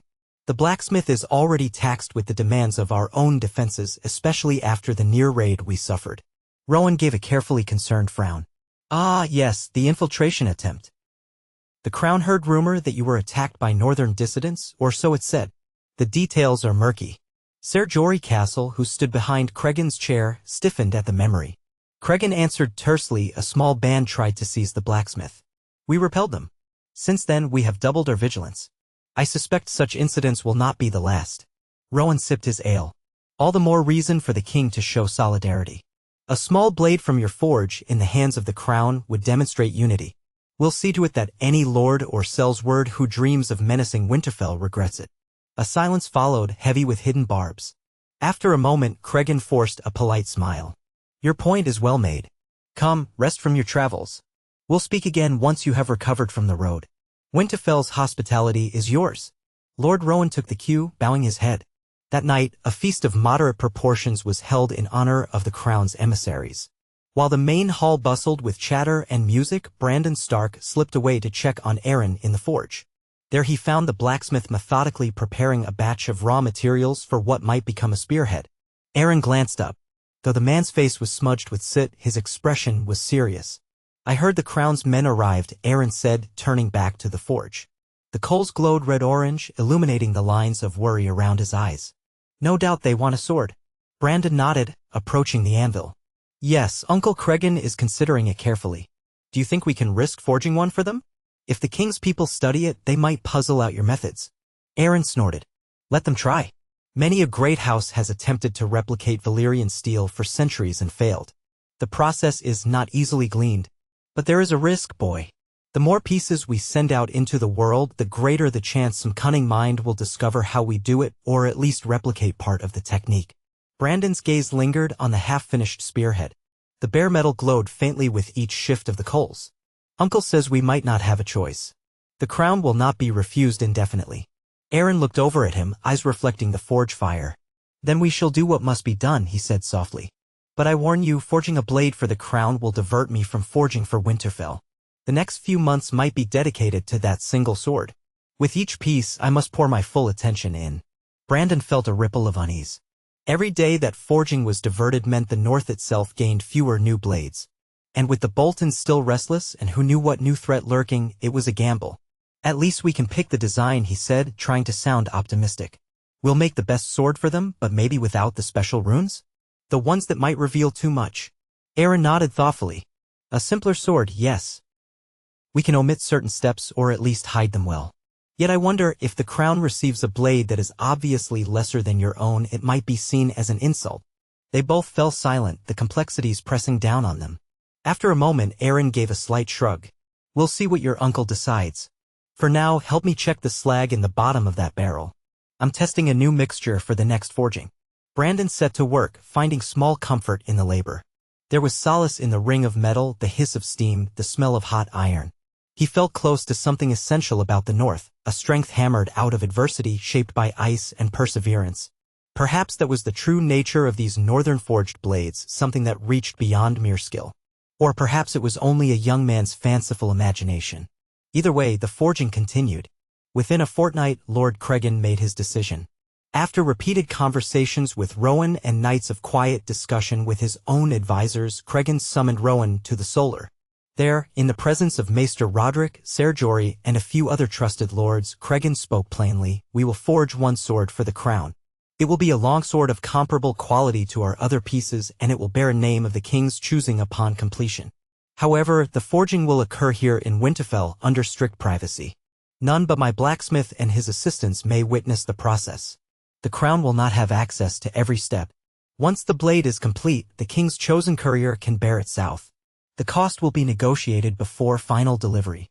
Lord Rowan listened, hands clasped before him. Though he strove to appear gracious, a flicker of triumph passed across his features. "It is a most generous concession, Lord Stark. The crown will be pleased by your cooperation. I assure you, we'll compensate the North fairly, both in gold and in the form of expanded trade rights for White Harbor." He paused, glancing at the others in the room. "We ask only that we be allowed to inspect the forging from time to time. We need not see the hidden details. But we wish to verify that progress is indeed being made." Cregan gave a curt nod. "Within reason, we'll permit you to see the forging from behind a secured vantage. My men will stand guard, and the blacksmith has the final word on what can be observed. Our arrangement stands or falls by these conditions." Rowan bowed slightly, playing the polite emissary. "Very well. On the matter of the name, the king will no doubt wish to christen the blade something symbolic. Perhaps Winter's Flame or Northlight. I can't speak for him, but rest assured, word of your generosity will be carried back to the court." After that, details were hammered out in a more formal document. The crown's men were satisfied enough to remain in Winterfell while the forging began. They established quarters in a tower near the east wall, bringing with them their own cooks, servants, and a small retinue of guards. Cregan placed watchers around their tower ostensibly for protection, in truth to ensure the visitors weren't snooping about after midnight. Brandon, for his part, tried to keep a low profile. He didn't trust the crown's retinue and wanted to avoid letting slip any forging secrets in casual conversation. Soon, Aaron began forging the crown's blade. With solemn care, he selected a chunk of special or some he'd saved for a high-profile piece and began the laborious process of heating, folding, hammering, quenching. This time, the forging took place in the broad daylight hours when Rowan's men could be invited to watch from behind a secure iron gate. A handful of times, Rowan or Sir Argrave Flowers came to observe. They peered through the gate, trying to glean some hidden key. But Aaron used a large partition that blocked direct sight of his tools and the exact materials he sprinkled in. The watchers could see only a swirl of sparks and hear the clang of metal. It was mesmerizing, but not especially enlightening. When pressed, Aaron would grunt, "It's a secret method, my lords. I cannot simply share it." Despite these constraints, forging progressed with methodical inevitability. After the first phase of heating and folding, the blade began to show subtle ripples in its length, those hints that set Valyrian steel apart. Aaron used less dragaglass dust in this forging than usual, deciding to err on the side of caution. Still, the steel promised to be strong and sharp beyond normal measure. Brandon sometimes stood by marveling. He was not permitted to do more than hand Aaron tongs or fetch water for quenching, but even that made him feel part of something momentous. Yet overshadowing it all was the nagging sense that the sword, once delivered, could shape the realm's future in ways they might not control. And as forging dominated life within Winterfell, the Bolton question simmered anew. Reports trickled in. House Bolton had quietly mustered more men under the guise of hunting parties. Riders came and went from the Dreadfort with unusual frequency. Rumors flew that Ralph Bolton was meeting with certain unscrupulous Sel's word captains from Essos. Cregan's outriders kept watch on the roads but found no conclusive proof. Even so, the pattern was worrying. If the Boltons sought to ally with outside forces, they might be planning something bolder than an infiltration. One frigid morning, a rider from House Serwyn galloped into Winterfell's courtyard, half-frozen. He carried a grim message. A Serwyn patrol had skirmished with armed men carrying no banners near the Serwyn-Bolton border. One Serwyn soldier was killed and several of the strangers wore Bolton colors under their cloaks. It was no massive battle, just a small clash, but it reeked of clandestine aggression. They had retreated after a few minutes, but the implication was clear enough. Bolton was testing its neighbors, seeing how far it could push without incurring stark retribution. This news angered Cregan. Yet with the crown's envoys present, he was reluctant to march on Bolton lands precipitously. Doing so could be perceived as the North descending into civil conflict, which might invite crown interference. Cregan opted for a more measured approach, dispatching a stern warning to the Dreadfort. But no one expected that to suffice. Even so, with forging ongoing, Winterfell's focus remained divided between pleasing the crown's request and safeguarding against another Bolton strike. Days turned into weeks. Under Aeron's relentless labor, the crown's sword neared completion. By custom, the final phase involved a thorough polishing and etching of faint patterns, though Aeron kept the decorative runes to a minimum. Instead of using the older glyphs, he opted for simpler designs that disguised any deeper meaning. Brandon admired the blade's nearly finished form. True Valyrian steel, or close enough that few would doubt it. The color was a smoky gray shot with subtle waves, enough to mesmerize the eye. The watchers from King's Landing were dazzled, though they feigned calm interest. They insisted on testing the blade before it was officially handed over. Aeron agreed to a demonstration in the training yard, carefully orchestrated so as not to reveal anything more than the sword's cutting power. So on a brisk morning, with a light snow falling, a small crowd gathered in Winterfell's practice yard. Lord Rowan and Sir Argrave stood to one side, arms crossed. Cregan presided, with Ser Jorah Castle by his side, along with various northern lords curious to see the unveiling. The new sword, not yet named, gleamed under the wintry light. Aeron held it swaddled in cloth until the watchers gave their nod. Then he drew it forth for all to see. A hush fell. Even among the worldly southerners, a Valyrian blade carried a mystical aura. Aeron handed it to a Stark guardsman, a seasoned fighter who approached the testing targets, two thick wooden posts capped with iron. With a swift, practiced strike, the guardsman hewed one post cleanly in half. The iron cap clattered to the ground. A low gasp rose from the watchers. He tried the second post, and again the sword slid through as if it were green sapling. The edge showed no nicks. A faint ring lingered in the air. Sir Argrave stepped forward. "Might I have the honor?" he asked. A proud knight, he clearly wanted to feel the blade's balance for himself. Aeron exchanged a glance with Cregan, who gave a curt nod. Carefully, Aeron handed the sword over. Argrave tested its heft, swishing it through the air. His eyes flicked with excitement. "Remarkable," he murmured, stepping up to the practice dummy. He performed a quick flourish, striking the dummy's reinforced torso. Cloth and straw spilled out as if parted by a razor. Argrave lowered the sword, exhaling a visible cloud of breath. "If I doubted before, I doubt no longer. The stories are true." Lord Rowan smiled, though there was a tension behind his eyes. "The crown will be most pleased. Shall we call it?" He paused, as though trying to recall a suggestion. "Dawn's Herald? Or perhaps King's Reaver? The king himself will decide, I suppose." Cregan gave a short, polite bow of his head. "The forging is complete. If you are satisfied, Lord Rowan, you can make your preparations to deliver it south. We'll finalize the details of payment and trade concessions as agreed." Rowan and Argrave conferred briefly, then turned back. "Yes, we are satisfied. We shall remain a short while longer to handle the formalities, then depart. We trust the blade will remain safe here until we travel." Cregan's lips twitched at the corners. "I have no doubt you'll wish to keep it close, but rest assured we'll guard it. I would not see so fine a blade vanish on our watch." He did not say that the forging had already drawn bandits and spies like flies to honey, but everyone knew it. There could be more attempts to steal the sword before it left for King's Landing. Once again, Cregan ordered extra security. And once again, the tension in the castle rose. More watchers on the walls, more men patrolling the corridors. The forging might be done, but the danger was not. That very night, the old dread manifested anew. Winterfell's guards apprehended a cloaked figure prowling near the tower that housed the crown's emissaries. The figure carried a dagger and had scaled part of a wall in an apparent attempt to break into Rowan's quarters or possibly to steal the newly forged sword. Under questioning, the intruder refused to speak, eventually biting down on a poison capsule hidden in a tooth. Dead in minutes. No house sigil, no means of identification. Another mystery, another sign that the forging had become the realm's greatest magnet for trouble. News of that attempt rattled the crown's party. Sir Argrave roamed the corridors in full armor, hand never leaving the hilt of his own sword. Rowan demanded that the newly forged blade be kept under guard in Cregan's personal strong room, a heavily fortified chamber near the Great Keep. That was done, with 2 loyal Stark guards stationed by day and night. If more attempts came, at least the culprit would have to fight through half the castle. For a few days, no further attacks came. Everyone breathed a cautious sigh of relief. Perhaps that single intruder was a lone rogue. Yet the watchers on the walls reported unusual movement in the forests east of Winterfell, figures flitting through the snow-laden pines at odd hours. Footprints were found leading off into deeper wilderness. Lord Bolton's name inevitably surfaced in whispered conversation. Could he be orchestrating more sabotage?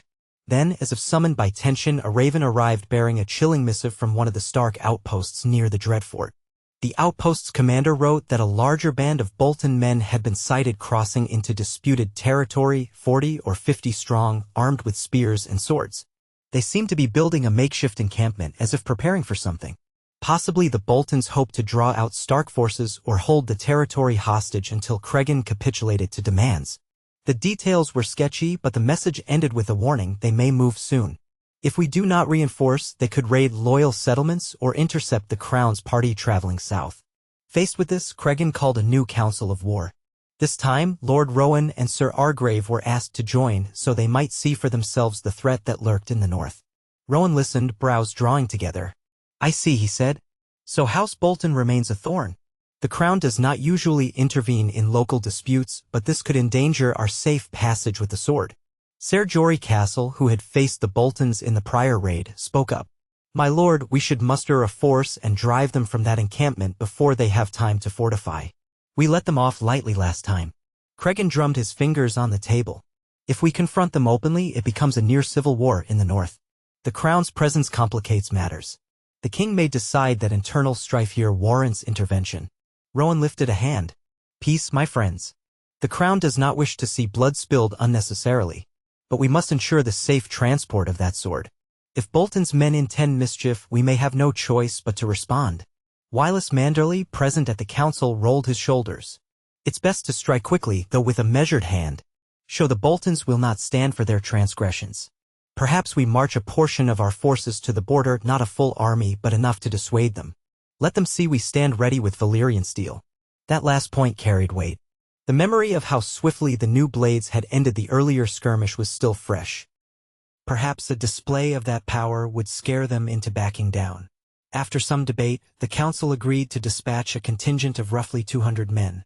Enough to fight if needed, but not so large that it signaled a war of conquest. Leading them would be Ser Jorah Castle, along with a few other northern knights who had been armed with new steel. Brandon wanted desperately to ride along, but Cregan forbade it. "You're too young. You're needed here. If Bolton's men strike at Winterfell while we're away, you'll help guard Arryn and the forge." Brandon's disappointment was palpable, but he bowed his head, swallowing his frustration. He had proven himself once, yes, but that did not erase the fact that he was only in his mid-teens, still learning. With determined resignation, he watched Ser Jorah's force depart Winterfell, carrying the dire wolf banner. The troops left at dawn, the ground crunching under iron-shod hooves, their breath steaming in the cold. Among them was a small handful of the Valyrian blades. Wolf-song in Jorah's hands, Snow's edge borne by a tall knight named Ser Hallis Riswell, and a new dagger carried by a young warrior from House Castle. The rest of the newly forged weapons, including Frostbite, remained in Winterfell just in case. For days, the atmosphere in Winterfell grew taut. Every raven from the eastern approach was awaited anxiously, every rumor dissected. Lord Rowan busied himself drafting documents for the official transaction of the new crown sword, which they had taken to calling simply the King's Blade, until the king bestowed a final name. Meanwhile, Arryn worked on finishing a spearhead for House Stark's own armory, though he moved slower, as if the forging for the crown had drained him more than usual. He coughed often, and Brandon brought him hot tea, forcing him to rest at intervals. Then came the Raven. Jorah Castle had engaged Bolton's men near the disputed outpost. A short but fierce battle ensued when the Boltons refused to stand down. Jorah's letter claimed the northern swords cut through enemy lines like a knife through butter. The Boltons fought viciously, but after losing half their force, they retreated. Jorah captured several Bolton soldiers who confirmed that Ralph Bolton had given them orders to harass Stark lands and intercept travelers. Jorah ended the letter by stating he would remain in the area, ensuring the Boltons did not regroup. Cregan showed Rowan the letter in private. The emissary nodded gravely. It seems your foes are not easily cowed. The crown is concerned about the stability of the north. Yet you do appear to have the upper hand, thanks in no small part to your forging. Cregan exhaled. The Boltons want to test us, hoping to find a weakness. But so long as we hold firm, they cannot triumph. When Jory returns, we'll decide if further action is needed. For now, the realm remains stable. But that stability proved fleeting. One late afternoon, as the sun slid behind Winterfell's walls, a horn blast echoed from the western gate. From the ramparts came urgent shouts. Brandon, who had been in the library, raced to a window. He glimpsed a half-dozen riders galloping into the courtyard, their mounts lathered in sweat. One figure wore the sigil of House Castle but was too small to be Ser Jory. Brandon felt his heart pound. Another messenger, but from where? He dashed down the stairs. By the time he reached the courtyard, Cregan was already there, stepping forward to intercept the lead rider, a grim-faced castle retainer. The man staggered off his horse, breath heaving. My lord, an ambush. On the King's Road, a group of riders attacked. They bore no sigils, but some had the look of Boltons. They, Ser Jory, pursued them. But we fear they mean to attack the crown's envoy or gods. They might even be heading for White Harbor to intercept shipments. He paused to gulp air. Ser Jory sent me ahead to warn you. He's still in the field, chasing them, but the men scattered. Cregan's jaw tightened. They're harassing our lines of supply. Possibly they aim to block the crown's safe passage south. Rowan will be furious. Rowan soon arrived in the courtyard, agitation clear. He overheard the messenger's words and frowned. This cannot stand, Lord Stark. The crown's blade and my retinue must travel soon. We can't allow outlaws to roam the King's Road. If House Bolton is behind this, it's near treason. Cregan nodded curtly, tension coiling in his posture. I'll muster more men at once. We'll secure the route. Bolton is pushing us into open confrontation. Rowan eyed him carefully. The crown will not object if you mean to root out the source of this trouble. Now the lines were drawn. Winterfell began assembling a larger force, not just 200 but closer to 500-600 men. A force that could effectively challenge the Dreadfort if necessary. Meanwhile, ravens flew, summoning loyal bannermen to converge on Winterfell. In the gloom of late evening, the courtyard buzzed with activity. Horses were fed and watered, wagons loaded with supplies. Lord Rowan and Sir Argrave likewise readied themselves. While Rowan might not personally join the field, his knights would. The crown's men had a vested interest in ensuring safe passage. Amid all this commotion, Brandon found himself hastening to the forge, as if drawn by some invisible thread. Aaron was there, leaning heavily on the anvil, his face drawn. Night was falling, the forge illuminated by the fiery glow of the coals. Brandon could see worry etched in the blacksmith's eyes. He turned, wiping sweat from his brow. Seems we're on the brink of open conflict, Aaron said, voice low. Brandon nodded, chewing his lip. Bolton is pressing us. Uncle's about to ride out with more men. They might try to subdue the Dreadfort altogether if Bolton won't yield. Aaron exhaled a shaky breath. War over forging secrets. It was bound to happen eventually. The Boltons fear what we have. They want it gone or under their control. Brandon's gaze flicked to the row of newly forged swords resting on a rack. Each was carefully wrapped in cloth. I wish I could go with them, he muttered. Fight for Winterfell. But Uncle insists I stay here. Aaron regarded him softly. The time may come, lad, when we need every sword, every shield. But your uncle is wise to protect you. One day you may lead this house if fate so decides. We can't risk losing you. Brandon tried to hide his frustration. Still feels like cowardice, standing here while others fight. Aaron set a hand on the boy's shoulder, the touch surprisingly gentle. It's not cowardice to keep the forging and the future safe. War is more than clashing steel. We also have to ensure that if the worst happens, the North can rise again. If all our knowledge fell in a single battlefield, that would be a tragedy. Brandon closed his eyes briefly, hearing the ring of truth in Aaron's words. Yet it did little to soothe the knot in his chest. He sighed, letting the tension spill out. You're right. I just fear for Uncle. And for Jory and the others. Aaron gave him a faint nod. As do we all. Night thickened. The next morning, Lord Cregan Stark rode out with the new force, the biggest muster the North had seen since the aftermath of the wars. Hundreds of men on horses, more on foot, banners streaming in the cold wind. The crown's sword remained in Winterfell's strong room, protected by loyal guards. Lord Rowan stayed behind with a small retinue, nervous but trusting that once the roads were safe, he could escort the sword south. Brandon watched from the ramparts, his breath clouding in the air as the army moved out under the gray sky. A part of him yearned to ride with them, but he clutched the stone battlement and forced himself to remain still. Duty demanded it. In the days that followed, tension settled over Winterfell like a heavy cloak. News came sporadically via Raven. Cregan's force advanced toward the Dreadfort's region, skirmishes broke out with Bolton patrols, some minor victories were won. Then, abruptly, a EY of contradictory reports arrived. House Bolton claimed innocence, insisted it was merely brigands wearing stolen sigils. Yet eyewitness accounts from captured foes told a different story. In the swirl of accusations and small battles, the threat of a full-blown northern war loomed. At night, Brandon slept fitfully. He had nightmares of steel clashing and forges going cold. He sometimes jolted awake, half expecting a new infiltration attempt. But Winterfell stayed quiet, its defenses formidable. The crown's men remained watchful while Aaron carried on forging smaller items, arrowheads, spear tips, anything that could bolster the forces if needed. Though his cough worsened at times, he refused to stop. Brandon tried to share what knowledge he could to reduce Aaron's burden. But forging true Valyrian steel required a master's hand, and Aaron alone could fully shape it. Then, after a week of fraught silence, the castle received a new dispatch from Cregan. The letter was brief, its tone grim. Bolton had refused all final demands, effectively calling House Stark's muster a declaration of war.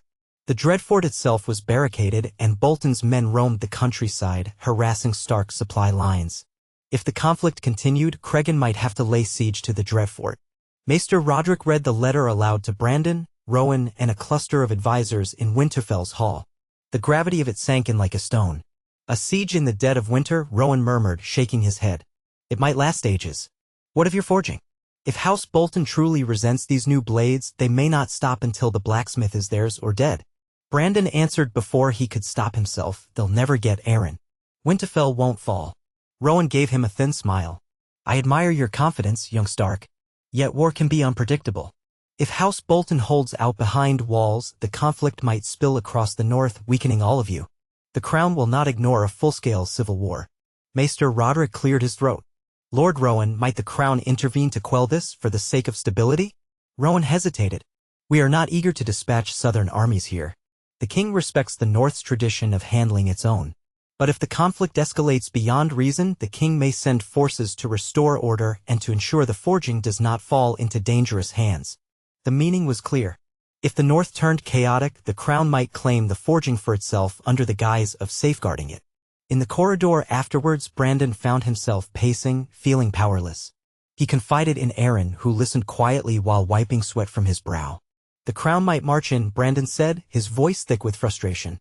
Or the Boltons might keep harassing us until the entire north bleeds. Aaron was silent for a moment, leaning on a table littered with tools. War or not, we keep forging, he said finally. Every new blade is a shield against the future. And we may soon need them all. Late that night, a new raven arrived from Cregan with even graver news. The Dreadfort's gates had opened unexpectedly, only not in surrender. Bolton men had sallied forth to challenge Stark forces. A pitched battle ensued on the banks of a frozen river. The Boltons were savage, employing flanking maneuvers and hidden archers. Casualties were heavy on both sides. Ser Jorah Castle was wounded, though he survived. Worse, the Boltons captured half a dozen Stark men, presumably for ransom or worse. The letter ended with a stark line, they will not yield. I must break them or see the north torn apart. The gravity of it left Winterfell in a hush. Rowan paled when he learned how close the fighting had come to open slaughter. If House Bolton is this intransigent, House Stark may have no choice but to extinguish them, he told Brandon and Maester Roderick. Yet that would reshape the balance of the north. And if the cost is too high. He didn't finish. The cost could include the forging secrets, the blacksmith's life, the loyalty of other lords, perhaps even the stability that bound the north to the crown. All of Westeros might feel the shockwaves. Brandon tried to keep hope alive. Perhaps once faced with a definitive siege, the Boltons would surrender. But the letter from Cregan suggested that Ralph Bolton seemed driven by more than pride, perhaps by a reckless ambition to become a legendary figure in the North, the man who toppled the forging. Brandon could only pray that such ambition ended before more blood was shed. Days stretched into a week, then two. Occasional ravens arrived, each bearing news of minor skirmishes, close calls, or negotiations that collapsed.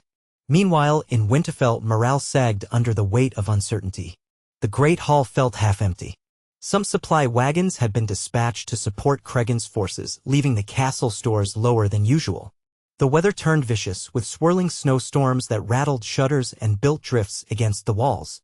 If a full winter locked them in, the conflict might freeze in place, dooming Cregan to a protracted siege at the Dreadfort. On a howling night, Brandon paced the halls, his cloak dragging on the floor. He was restless, mind churning with worries about the war. Eventually, he found himself at the entrance to the crypts, drawn by a half-remembered urge. The crypts beneath Winterfell were ancient, filled with the statues of long-dead Starks, each accompanied by their dire wolf. Torches flickered in sconces, casting dancing shadows on the vaulted walls. He walked among the stone kings and lords of centuries past, feeling their silent presence. Some small, foolish part of him hoped that among these old bones might be some wisdom or sign. He paused at the statue of Eddard Stark, Ned, as the stories called him, the father of legends who had fought in the wars that once raged across Westeros. The statue's face was somber, chiseled in an expression of grave kindness. Brandon wondered what Ned Stark would do in this moment, how he would keep the North from tearing itself apart. The forging had given House Stark strength, but it had also ignited new fires of ambition and fear in men's hearts. Brandon knelt, ignoring the chill of the stone floor. "Please," he murmured, feeling more foolish with each word. "I don't know if ghosts can hear. But we're at war again. We have steelmen envy, steelmen die for. And I can't see the way out. If there's any help you can give, any guide," he trailed off, feeling tears threaten to sting his eyes. He was just a boy, truly, caught in a vortex of powers he only half understood. Silence greeted him. Only the faint drip of water somewhere in the crypt and the distant roar of the storm. Yet in that silence, Brandon felt a strange stirring, as if the crypt breathed out a faint sigh. He glanced around, heart hammering. The statues stood as they always had. No ghostly apparitions emerged. No voices whispered in the gloom. But he sensed the weight of all those Stark ancestors, men and women who had endured worse storms, darker wars. They had found a way to persevere. Perhaps he too would. He rose, wiping his eyes. With no real plan formed, he returned to the upper halls. Sleep came in fitful bursts. Morning broke with calmer skies, a thin sun sliding across the snow-covered courtyard. And with it, a new raven. Brandon's chest tightened when he saw the messenger from the rookery hurrying to find Maester Roderick. He followed them, heart in his throat. The assembled men in the solar waited tensely as Roderick opened the parchment, scanning the lines. Then the old Maester read in a solemn voice. "To Lord Brandon Stark and the Council at Winterfell. I have engaged House Bolton again near the gates of the Dreadfort. Their men fought fiercely, but we overcame them with minimal losses. Ralph Bolton retreated inside his walls and refuses parley. I intend to besiege the Dreadfort. This may take weeks or months, but I will not allow their continued banditry and attacks upon our people. I ask that you secure Winterfell and keep watch on the forge. We will end this. The North will not bow to tyranny from within its own borders. Signed, Lord Cregan Stark." A hush followed. Brandon swallowed. A siege. That was always the dreaded possibility. The Dreadfort was formidable, moated by deep ditches and well-fortified walls. Storming it outright could cost hundreds of lives. Starving them out in winter conditions threatened more than just the Boltons. Stark men could freeze or run low on supplies. The sense of gloom deepened. Lord Rowan cleared his throat. "I had hoped it wouldn't come to this. But I see no alternative if Bolton won't yield. My men must soon escort the Crown's blade south. We cannot linger indefinitely. Will Lord Stark's siege hamper our route?" Maester Roderick hesitated. "The main road south from Winterfell is still open, though not without risk. Bolton might have men roving about. But if you leave now, you could slip past any major conflict. My worry is the scattered bandits that might remain." Rowan tapped his chin. "We have a company of skilled knights, along with the trade privileges promised to your house. The king will not be pleased to wait forever for his new sword. Perhaps it's best we depart within the week while the Dreadfort's men are pinned in siege." Brandon recognized the potential advantage. With Bolton's main forces tied up, fewer raiders might roam. Yet a part of him thought letting the crown's blade leave now felt premature, as though the war for forging had not yet reached its climax. But how could they force Rowan to remain in a castle that might soon be threatened? Ultimately, after some quiet negotiations, Rowan set a departure date. They would leave Winterfell in 5 days, traveling with a robust escort of crown knights and a handful of Stark men for added security. Brandon suspected his uncle would want them gone too, to prevent the crown from meddling further in northern affairs. Indeed, a polite but tense conversation took place between Brandon, Rowan, and Maester Roderick. Brandon explained, "We will see you safely escorted." House Stark keeps its word. Rowan only nodded, choosing not to mention that the North itself was on the brink of prolonged conflict. Meanwhile, the forging continued. Aaron had begun shaping a new longsword. He said little of its purpose, perhaps it was meant for Cregan once the war ended, or for some other loyal knight. The forging gave him focus, a reason to ignore his pain. Yet Brandon noticed the blacksmith coughed more often, spat flecks of blood when he thought no one was watching. The forging of Valyrian steel had taken a toll on Aaron's lungs, likely from repeated inhalation of toxic fumes. Brandon tried to persuade him to rest. Aaron refused. "I'll not stop," he said with finality, "until the North is safe or I'm dead." That resolute devotion frightened Brandon. The last thing he wanted was for this man, who had become almost a mentor to him, to collapse in a heap. But no arguments could sway Aaron. Stubborn as the anvil he served, he hammered on. The new blade took shape with mesmerizing patterns, sharper and darker than many that came before. At last, the day arrived for Lord Rowan's departure. The newly forged crown sword, sheathed in an ornate scabbard of black leather, was ceremoniously handed to Rowan in the great hall. Brandon stood by Cregan's empty chair, feeling strangely hollow as he watched the exchange. He could sense the significance. House Stark was relinquishing a piece of its forging for the sake of stability with the crown. Rowan made a small speech about the king's gratitude, the bright future that awaited the North once the rebellion by Bolton was crushed, and so forth. It felt perfunctory. The hall was not in a mood for celebration. The war overshadowed everything. Rowan's retinue then marched from the castle gates with the king's blade in their possession, a half-dozen of Stark's outriders joining them for part of the journey south. Their departure left Winterfell quieter, but not more peaceful. Everyone feared that Bolton might try to intercept Rowan's party for the blade, yet in the short term, there was little Brandon could do except keep the forging secret safe. If Bolton's men tried to assault Winterfell to seize Aaron, they'd find it well defended. Brandon prayed that the next few weeks would bring some resolution from the dread fort, preferably news of Bolton's surrender. Each day he visited Maester Roderick in hopes of fresh ravens. But the messages from Cregan were sparse and terse. The siege was set, the Boltons resisted valiantly, casualties on both sides, no immediate sign of capitulation. Even winter's early claws sank deeper into the land. The days grew shorter, the nights colder. Some outlying farmsteads already struggled to stockpile enough to last through a full winter. The threat of widespread famine, should the siege drag on, loomed. In the library, Brandon pored over old accounts of previous northern sieges. None were encouraging. The dread fort had withstood sieges for months, even years. The cycle of violence could repeat. He felt a helpless frustration, longing to do something other than stoke the forge or wait for ravens. As if in answer to that frustration, a messenger arrived late one afternoon, looking half-dead from exhaustion. He was not a man of the Stark armies, but a common villager from near the dread fort's lands.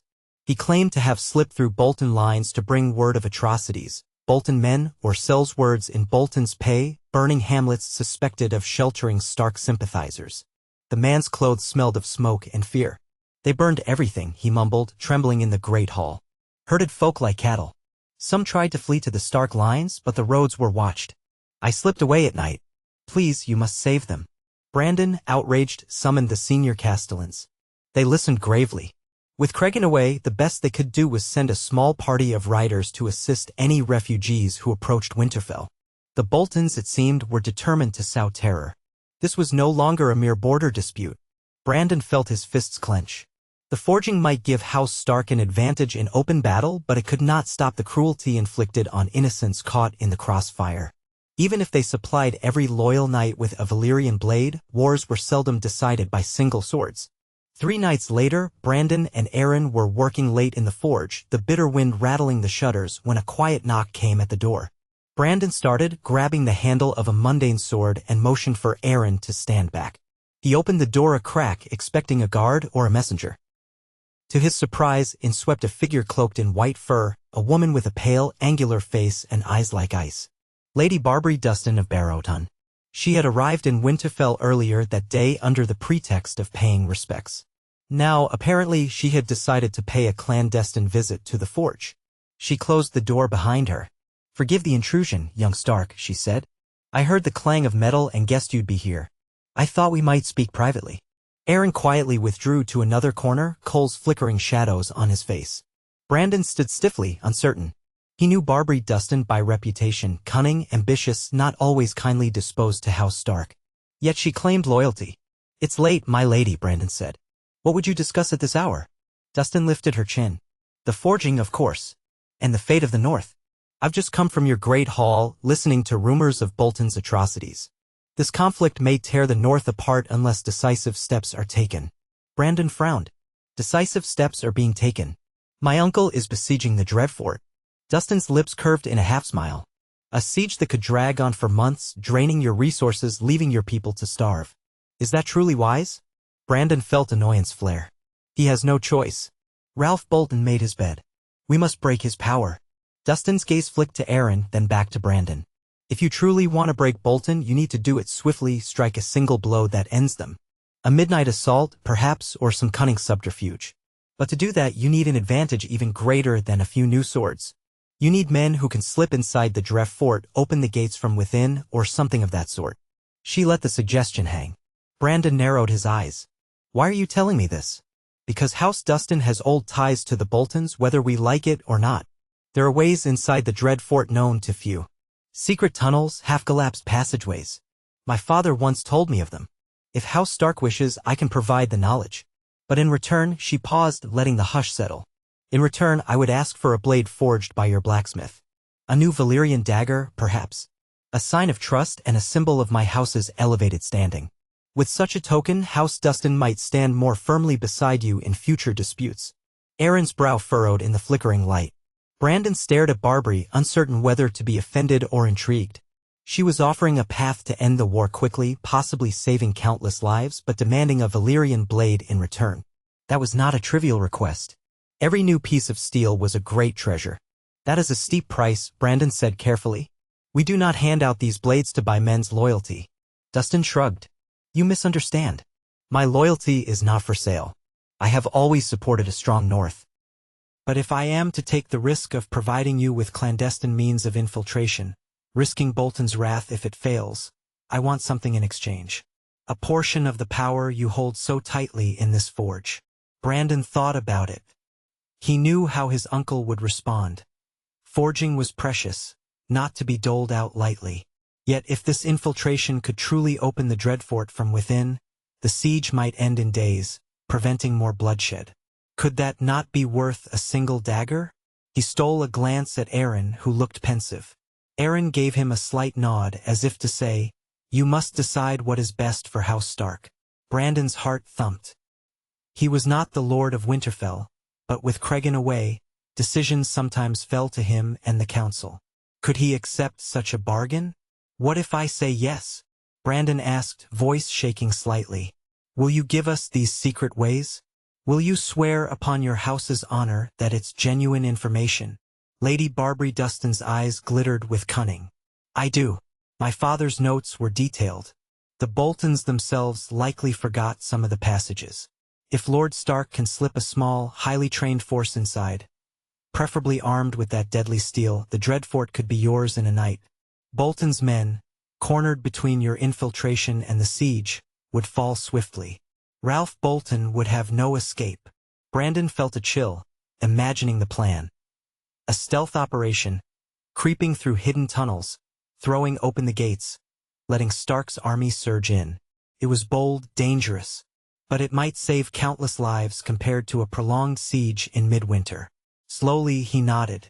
"I cannot speak for my uncle," he said, "but I believe I can arrange such a trade. If your information proves true, House Stark will forge a dagger for House Dustin." Barbary Dustin smiled, satisfied. "Wise decision, young Stark. The war ends faster this way." She stepped closer, lowering her voice. "I will gather the maps and the notes. A messenger can ride to Lord Cregan with the instructions. Or, if you choose, you might." Carry them yourself. Brandon swallowed. Could he do that? Ride to the siege lines, share the plan, and help lead the infiltration? His blood pounded. My uncle may want me to remain here. Dustin's tone turned cunning. Your uncle is engaged in war, and he lacks the key to victory. Are you content to sit idle while men die and the North bleeds? Or will you do what is necessary to save them? Her words stung, echoing his own frustration at being left behind. He wanted to help. He imagined delivering a method to end the siege, perhaps even leading a strike force through the secret tunnels. The forging had taught him bravery, had shown him the cost of power. Now he might channel that power for the North's sake. He glanced at Aaron again. The blacksmith gazed back, expression unreadable, but Brandon sensed no objection. Indeed, if this plan worked, Aaron's forging would be safer. At length, Brandon nodded, feeling a surge of resolve. Show me these maps and notes. I'll see them delivered. But on your honor, let none else discover this plan until it's underway. If word spreads, Bolton may close the tunnels. Barbary dipped her head. I keep my bargains. And so the deal was struck. She departed swiftly, leaving Brandon and Aaron alone in the forge. The hush that followed was charged with meaning. Brandon felt as if he'd stepped onto a narrow bridge over a chasm. If the infiltration failed, Bolton might capture or kill Cregan, and him as well. But if it succeeded, they could end the war quickly and preserve the forging from further sabotage. I have to do this, he murmured, mostly to himself. For the North. Aaron said nothing at first. Then, quietly, he laid a hand on Brandon's shoulder. If you go, take a Valyrian blade with you, something you know well. It may be your only shield in those dark passages. I'll have one ready if you need it. Brandon managed a weak smile. Thank you. 2 nights later, Barbary Dustin passed Brandon a small parchment roll, sealed in black wax. On it were hand-drawn sketches, crude but clear, of underground channels that led beneath one corner of the Dreadfort's walls. She also provided notes on how to navigate them, warnings about old pitfalls, collapsed sections, hidden iron gates. The information was incomplete, but it promised a path inside if used wisely. Brandon made ready to ride out at dawn with a small escort of loyal men, including some who carried newly forged short swords. The rest would remain to guard Winterfell. Maester Roderick, though apprehensive, gave his blessing, seeing that Brandon's resolve was unshakable. They wrote a letter to Cregan explaining the plan in code, in case the Raven was intercepted. Brandon would arrive with the actual maps in hand. At dawn, Brandon stood in the courtyard, cloaked in thick furs, a short Valyrian sword sheathed at his belt. A piece named Gloombreaker, forged by Aaron only weeks before. For loyal Stark guardsmen saddled up beside him, each wearing the direwolf sigil. Lady Dustin had her own retainer who offered to accompany them partway. Before mounting, Brandon turned to Aaron, who had come to see them off despite the cold. I'll do what must be done, the boy said softly, trying to sound braver than he felt. Aaron gave a solemn incline of his head, lips pressed thin. He looked tired, coughing into his sleeve. Go with the gods, young Stark. End this war swiftly. For all our sakes. Brandon clasped the blacksmith's hand, then swung into the saddle. The gates creaked open, revealing a bleak expanse of snowy fields. With a last glance at Winterfell's tall towers, Brandon nudged his horse forward. They set off at a brisk pace, aware that time was not their ally. Each moment the siege continued, more lives were at risk. The hush of winter enveloped them as they rode, breath pluming in the frosty air. Their journey took several days. They skirted known trouble spots, used lesser roads, and endured stinging winds. Now and then they glimpsed distant columns of smoke, likely burning farmsteads or old skirmish sites. The land felt scarred on edge. Each night, they made a small camp, posted double watches in case of Bolton scouts. Brandon, though fatigued, found himself unable to sleep soundly. He lay curled in blankets, the short sword at his side, dreaming of hidden tunnels beneath the dread fort. In those dreams, shapes lurked in the darkness, shadows with flayed faces, silent watchers that whispered his name. By the 4th day, they neared the siege lines. A cold, overcast sky pressed down. They rode past a cluster of ragged tents bearing the direwolf banner. Stark outriders challenged them, recognized Brandon, and ushered him through. Before long, he was winding through the siege camp, a sprawling arrangement of pavilions, makeshift fortifications, and supply wagons. The tension in the air felt suffocating. Men in battered armor huddled around fires while officers strode about shouting orders. Snow drifted across muddy ground, turning it into a churned slush. The dread fort loomed in the distance, dark against the sky, its walls ringed by stark watchers and siege machinery. At last, Brandon was escorted to the large command tent near the front lines. There he found Cregan Stark standing around a table with Ser Jorah Castle, his arm bandaged, and other captains. The moment Brandon entered, relief and exasperation flickered across Cregan's face. "Gods, Brandon, what are you doing here? Winterfell needed you." Brandon bowed his head in respect. "I couldn't remain idle, uncle. We have a way to end this siege." He held up the sealed parchment. Lady Dustin provided secret plans of the dread fort's underground passages. If we can slip a small force inside, we might open the gates, catch Bolton off guard. Murmurs rippled through the tent. Ser Jorah's eyes widened. Secret passages? Does Lady Dustin truly know them? Brandon stepped forward, handing the scroll to Cregan. The older man broke the seal, scanning the sketches and notes. His expression shifted from disbelief to cautious hope. "I've heard rumors of tunnels at the dread fort," he admitted, but never confirmed it. "If these are accurate, we could avoid months of siege. Or it could be a trap." Brandon swallowed. "It could be. But Dustin wants the war ended quickly, and in exchange, she wants a dagger. That's the price she demanded." Some of the captains frowned at the notion of paying with forging. But Cregan said nothing about that, focusing instead on the plan. If these passages are real and not collapsed, a stealth team could enter at night, sabotage the gate's mechanism. Then the main force storms in at dawn. He looked up at the battered men around him. "It's risky. If the Boltons discover us in the tunnels, we'll be slaughtered." Ser Jorah grimaced, pain flickering in his eyes. "Yet it's a chance to spare hundreds of lives if it works. Right now, the siege is stalemated. Bolton refuses every demand. Our men are weary, half-frozen." Cregan exhaled hard. Then he turned to Brandon, voice stern.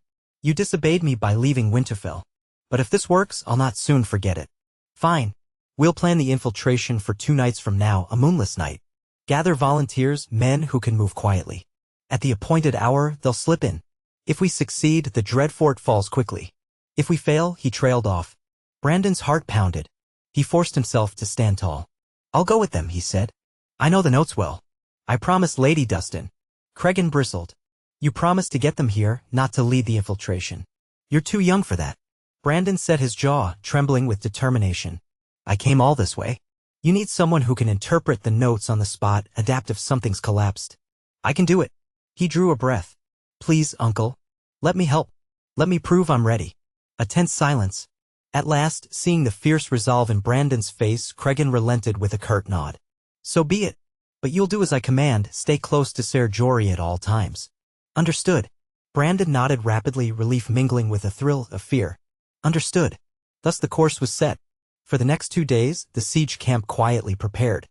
Cregan concealed the operation by staging feigned attempts to scale the walls, launching a few fruitless volleys at the gate, anything to keep Bolton's men focused on the surface. Meanwhile, Brandon, Ser Jorah, and a select group of a dozen skilled fighters studied the maps. They memorized the route, a hidden entrance near the river, leading into a winding tunnel that rose beneath the dread fort's eastern courtyard. According to Dustin's notes, they would face at least one locked iron gate and possibly a portion collapsed by age. If they made it through, they could emerge in an old storage cellar from which a spiral stair led up near the main gatehouse. On the appointed night, the sky was black as pitch. Not a sliver of moon broke the cloud cover. The cold wind bit mercilessly. Brandon wore dark leather beneath a heavy cloak.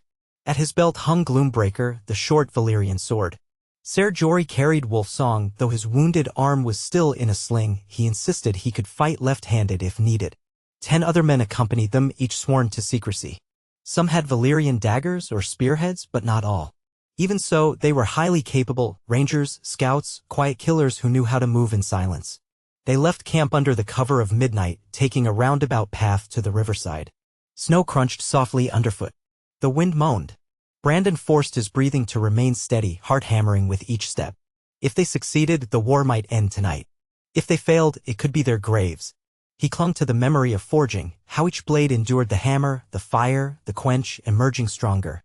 Perhaps he too was being tempered. At last, they found the half-buried entrance concealed among dead brush near the riverbank. Water trickled, forming icy rivulets. Jory motioned for silence. Carefully, they pried aside a half-rotten wooden hatch, revealing a dark, foul-smelling tunnel mouth. One by one, they slipped inside, lighting a single shuttered lantern for guidance. The stench was overwhelming, decades of stagnant water and rotting debris. Brandon gagged quietly but pressed on. Ser Jory led, lantern raised though half-shielded. Brandon followed close, clutching the map. The rest fanned out behind him in single file. Darkness enveloped them. Drips echoed along the tunnel walls. Now and then Brandon heard the soft scrape of boots on stone, the hiss of breath. After a few dozen paces, they reached a fork. Brandon consulted the map, whispered instructions, left passage slopes upward, watch for the iron gate. They advanced, stepping carefully over rubble. The air grew slightly less rank as they climbed. Eventually, the dim lantern light fell upon rusted iron bars blocking the tunnel. A gate, locked, crusted with corrosion. Ser Jory's men tested it. The lock was seized with rust, but it held firm. Quietly, they hammered at the lock with a small steel mallet, muffling each strike with cloth. After several tense minutes, the lock gave way with a snap. The gate screeched on its hinges. Everyone froze, hearts pounding, listening for any sign they'd been heard. Silence. They slipped through. Onward they went. Twice they found partial collapses but managed to climb over rubble guided by the shaky lantern beam. Brandon's palms sweated despite the cold. He gripped the hilt of Gloombreaker, reminding himself it was set to slice through steel if need be. After what felt like hours, they spotted a wooden door on their right, half hidden behind loose stones. According to Dustin's notes, this should lead to the old storage cellar. Jory signaled 2 men to push the stones aside, prying the door open with caution. A stale draft rolled out. Beyond lay a narrow set of stone steps climbing into blackness. They pressed forward in single file, dousing the lantern entirely now to avoid detection. Brandon's heart hammered so loudly he worried it would echo against the walls. Up they crept, each step a small leap of faith in the darkness. At the top, a faint glow spilled through cracks in a heavy wooden door. Muffled voices sounded beyond. Jory motioned for the men to stand ready. One gave Brandon a nudge to stay back slightly. The same man tried the door latch, locked from the other side. A small grin flashed in the dark as he produced slender picks, fiddling at the latch with practiced stealth. Brandon held his breath, aware that a single creak could rouse half the Dreadfort. Then came a soft click. The door eased open half an inch. Pale torchlight flickered within, along with the smell of musty grain sacks. Brandon peered through the crack. He saw a large cellar space stacked with crates and barrels. 2 Bolton guards lounged near the far wall, spears leaning against the stone. They were chatting in low voices, presumably assigned to keep watch but clearly inattentive. Jory exchanged a glance with the men behind him. They nodded. Swiftly, silently, they moved. The door swung open enough to admit 2 of the scouts, who rushed the guards in the span of a heartbeat. One guard managed a choked cry before a Valyrian dagger found his throat. The other stumbled backward, mouth open in terror, only to be skewered by a short spear. Blood spattered a barrel. The scuffle was over in seconds. Jory beckoned the rest of the group forward. Brandon forced himself to step around the bodies, swallowing hard. This was war. There would be more bloodshed before the night was done. They spread out through the cellar, extinguishing torches to reduce the chance of being seen. From the map, the door ahead should lead to a stair going up to the courtyard level near the main gatehouse. Brandon listened at the door. Faint footsteps above. Possibly more guards. Jory set a hand on Brandon's shoulder. Remember, stay close. We go for the gatehouse. If we open it, our forces storm in. Then we find Bolton and end this. Brandon nodded, knuckles white on his sword hilt. Pushing onward, they ascended the next set of stairs in near darkness, hearing the murmur of voices overhead. The corridor they emerged into was lit by scattered torches in sconces. 2 more guards patrolled, oblivious until the last second. Jory's men lunged again with swift brutality. One guard died instantly. The other shouted in alarm before a sword slashed him down. The cry echoed and the infiltration team tensed, no more stealth. It was time to move quickly. They dashed down the corridor, rounding a corner.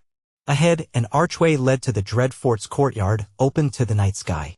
Shouts sounded from beyond.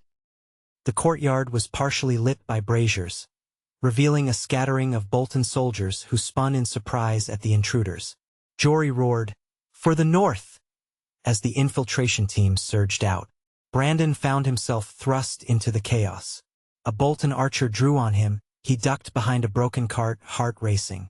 One of Jory's men tackled the archer, knife flashing. More soldiers swarmed from side passages. The ring of steel against steel filled the night. Brandon's instincts took over. He rose, sword in hand, parrying a blow from a spear-wielding Bolton man. Gloombreaker hissed as it sliced the spear's shaft clean in two. The Bolton man gaped, off balance, and Brandon's next strike bit into the man's side. A hot spray of blood stained the snow. Shock jolted Brandon. He'd never killed a man outright before. But the urgent swirl of combat left no time for regret. He spun, lashing out at another soldier who lunged with a short sword. Gloombreaker met the steel and shattered it as if it were brittle. The soldier fell back, fear in his eyes. Another of Jory's men finished him. Ahead, Jory fought with one arm in a sling, Wolfsong cleaving a path. The Valyrian blade cut through armor with savage ease. Several Bolton soldiers lay at his feet, but more poured in, alarmed by the infiltration. A frantic melee spread across the courtyard, bright with torchlight and thrown shadows. Bolton men yelled to bar the gates. They didn't realize that was precisely what the infiltrators meant to open. Forward, Jory bellowed. Brandon rallied behind him, adrenaline coursing. They pressed toward the gatehouse, a squat structure built into the wall. A volley of crossbow bolts whirred overhead. One of Jory's men dropped with a cry. Another took a bolt to the shoulder but kept charging. Bolton defenders clogged the path. The fighting became a close-quarters tangle of bodies, swords, curses. Brandon ducked under a wild swing, countered with a thrust. Gloombreaker found flesh. He tried not to look at the man's face as he fell. Step by bloody step they reached the heavy iron gate controls, a wheel and chain mechanism that, when turned, would raise the portcullis. But a cluster of Bolton soldiers guarded it desperately. Ser Jory roared a challenge, slashing with Wolfsong. Brandon followed, hacking aside a spearman's thrust. The clang echoed in his ears. The scuffle ended with the Bolton guards lying dead or moaning on the ground. Panting, Jory and two men grabbed the wheel, straining to turn it. Rusted chains rattled above. The portcullis creaked. A faint ray of moonlight filtered through the gloom as the gate began inching upward. Shouts rang outside. Stark troops must have heard. Soon the cavalry would come. But then, from a side door, thundered more Bolton men. At their head stood a tall figure in dark armor. Ralph Bolton himself. His face contorted in fury, the flayed man's sigil on his chestplate. His voice thundered across the courtyard. "Defilers! You dare slip in here? I'll flay your hides for this." His men crashed into the infiltrators, driving them back. Jory had to leave the wheel, parrying a vicious blow from Bolton's greatsword. Sparks flew. Even Wolfsong's legendary sharpness couldn't stop that momentum. Jory stumbled, cursing his wounded arm. Another Stark man seized the wheel, continuing to raise the gate inch by inch. Brandon found himself face to face with a Bolton soldier aiming a crossbow. With a surge of instinct, he dived aside, hearing the bolt thud into a wooden barrel behind him. He scrambled up, thrust at the soldier who tried to reload in vain. Gloombreaker sheared through the crossbow and into the man's chest. The soldier collapsed. Gasps burned in Brandon's lungs. He glimpsed Ralph Bolton hammering at Jory, who could barely parry with his weakened arm. This had to end fast.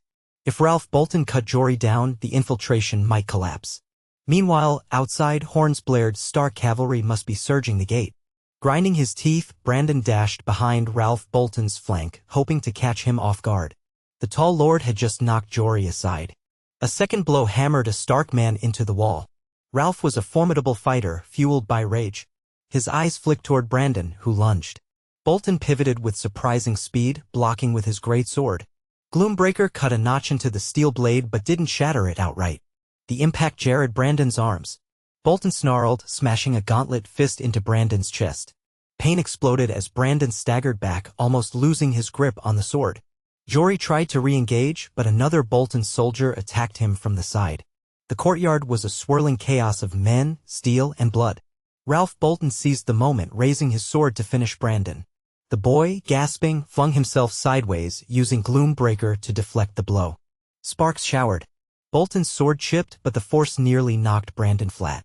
Then, from behind, a Stark soldier tackled Bolton's legs, toppling him momentarily. Now the soldier wheezed. Brandon S. Cram bled up, adrenaline surging. He darted in, blade angled. Bolton rolled free of the soldier's grip, kicking him hard. As Bolton rose, he saw Brandon coming. He swung his battered great sword in a desperate arc. Brandon ducked, slid behind Bolton, and drove Gloombreaker forward with all his might. The Valyrian steel pierced Bolton's side, sliding through the armor plates as if they were damp parchment. A strangled cry escaped Ralph's mouth. He twisted, eyes wild, blood already pouring down his flank. Brandon froze, hand trembling on the hilt. He had stabbed a lord of the north, delivered what might be a mortal wound. With a guttural roar, Bolton tried to swing again, but his strength waned. Brandon yanked the sword free, staggering back. Bolton sank to one knee, pressing a gauntlet to the wound. Blood trickled between his fingers. He looked up at Brandon with hatred. "This, forging, your cursed steel, you'll drown the north in blood," he coughed, spitting red. You are the ruin of us all." His strength failed. He pitched forward onto the stones. A stunned hush fell, though the courtyard still rang with scattered combat. Realizing their lord was fallen, Bolton men began to waver. At that moment, the gate fully rose and Stark cavalry flooded in with a thunder of hoofs. The defenders, leaderless, crumbled under the assault. Brandon staggered away from Bolton's body, chest burning, mind reeling with the final glare of that man's eyes. Did Bolton truly believe the forging would ruin the north? But there was no time to dwell. Ser Jorah hammered down another foe, battered but still standing. The newly arrived Stark cavalry swiftly overran the remaining pockets of resistance. In the space of a few frantic minutes, the Dreadfort's courtyard fell to House Stark. Some Bolton soldiers threw down weapons, begging for mercy. Others fought to the bitter end. Jorah's men rushed to secure the keep, subduing or killing any stragglers. A ragged cheer rose from the siege forces. The infiltration had succeeded decisively. Brandon, heart pounding in his ears, sank to his knees beside Ralph Bolton's body. He stared at Gloombreaker, its blade stained red. He had struck a mortal blow. The war was all but over. House Bolton, undone by infiltration and Valyrian steel. Yet Bolton's final words kept echoing in Brandon's mind like a curse. Would forging truly drown the north in blood? He looked around at the bodies scattered across the courtyard, the wounded groaning in pools of red on the cold stones. The forging had played a vital role, yes, but it had not ended bloodshed, only shaped it. Then Cregan Stark arrived on horseback, dismounting in the churned snow. His gaze swept the scene, then found Brandon. Concern warred with pride in his eyes. He rushed over, kneeling, checking the boy for wounds. "Gods be good, you did it. Bolton is finished." Brandon stood unsteadily, letting Cregan clasp his shoulders. "He's dead," Brandon croaked, voice cracking. "I killed him." Cregan exhaled slowly, grief and relief mingling on his face. "He gave us no choice, nephew. You saved countless lives tonight." Brandon nodded numbly, leaning into his uncle's embrace. All around them, Stark men cheered. The siege ended. Winter's wind swept across the battlements of the Dreadfort, its old walls now under new authority. The forging had triumphed. But the cost was etched in every bloody inch of that courtyard. Word of the Dreadfort's fall spread fast. Within days, the north trembled with the news. Ralph Bolton slain, his fortress taken. Many of Bolton's subordinates bent the knee, while a handful fled. House Bolton itself was left in disarray. Leaderless. Cregan arranged to install a caretaker from a minor branch of the Boltons who had renounced Ralph's rebellion, ensuring a measure of continuity. Yet the flayed man banner was stripped from the ramparts, replaced by the dire wolf of House Stark, at least for the interim. The war had ended in one decisive blow. Northern lords breathed easier, even as they braced for the repercussions. When Cregan and Brandon finally returned to Winterfell, they were greeted with cautious celebration. The forging had proven instrumental in the victory, as had the cunning gained from Lady Dustin's secret knowledge. True to Brandon's word, Aaron soon began forging a dagger for House Dustin, though it would take time. The war's end brought a sense of relief, but also a sobering awareness that forging did indeed reshape power. The Boltons' downfall was a direct result of House Stark's new steel, combined with their alliances. In the Great Hall, a subdued feast was held to welcome the returning troops. Aaron attended briefly, though he still seemed pale, as if all these events weighed on him as heavily as the forging. Brandon stood beside his uncle at the dais, receiving the thanks of lords who had lost kin in the war yet recognized that a prolonged siege would have claimed far more lives. Lady Dustin, present as well, inclined her head in satisfaction at the mention of her reward. Brandon felt uneasy about fulfilling that bargain but recognized the necessity of alliances. Houses Manderley, Serwyn, Glover, and Umber each expressed relief that the Boltons were finally subjugated. Some quietly wondered if the forging had only started a cycle of bloodshed. Yet for now, with the Dreadfort taken and the Crown's new sword presumably safe in King's Landing, the North stood stronger than it had in years. Near the night's end, Aaron excused himself. Brandon followed, finding the blacksmith quietly standing in the courtyard, gazing at the sky, where a single faint star shimmered. The wind ruffled Aaron's hair. Brandon approached, uncertain how to speak of all that had happened. At length, Aaron looked over, eyes heavy with thought. "You accomplished something great, Brandon," he said softly. "You helped end a war. But I see your doubt."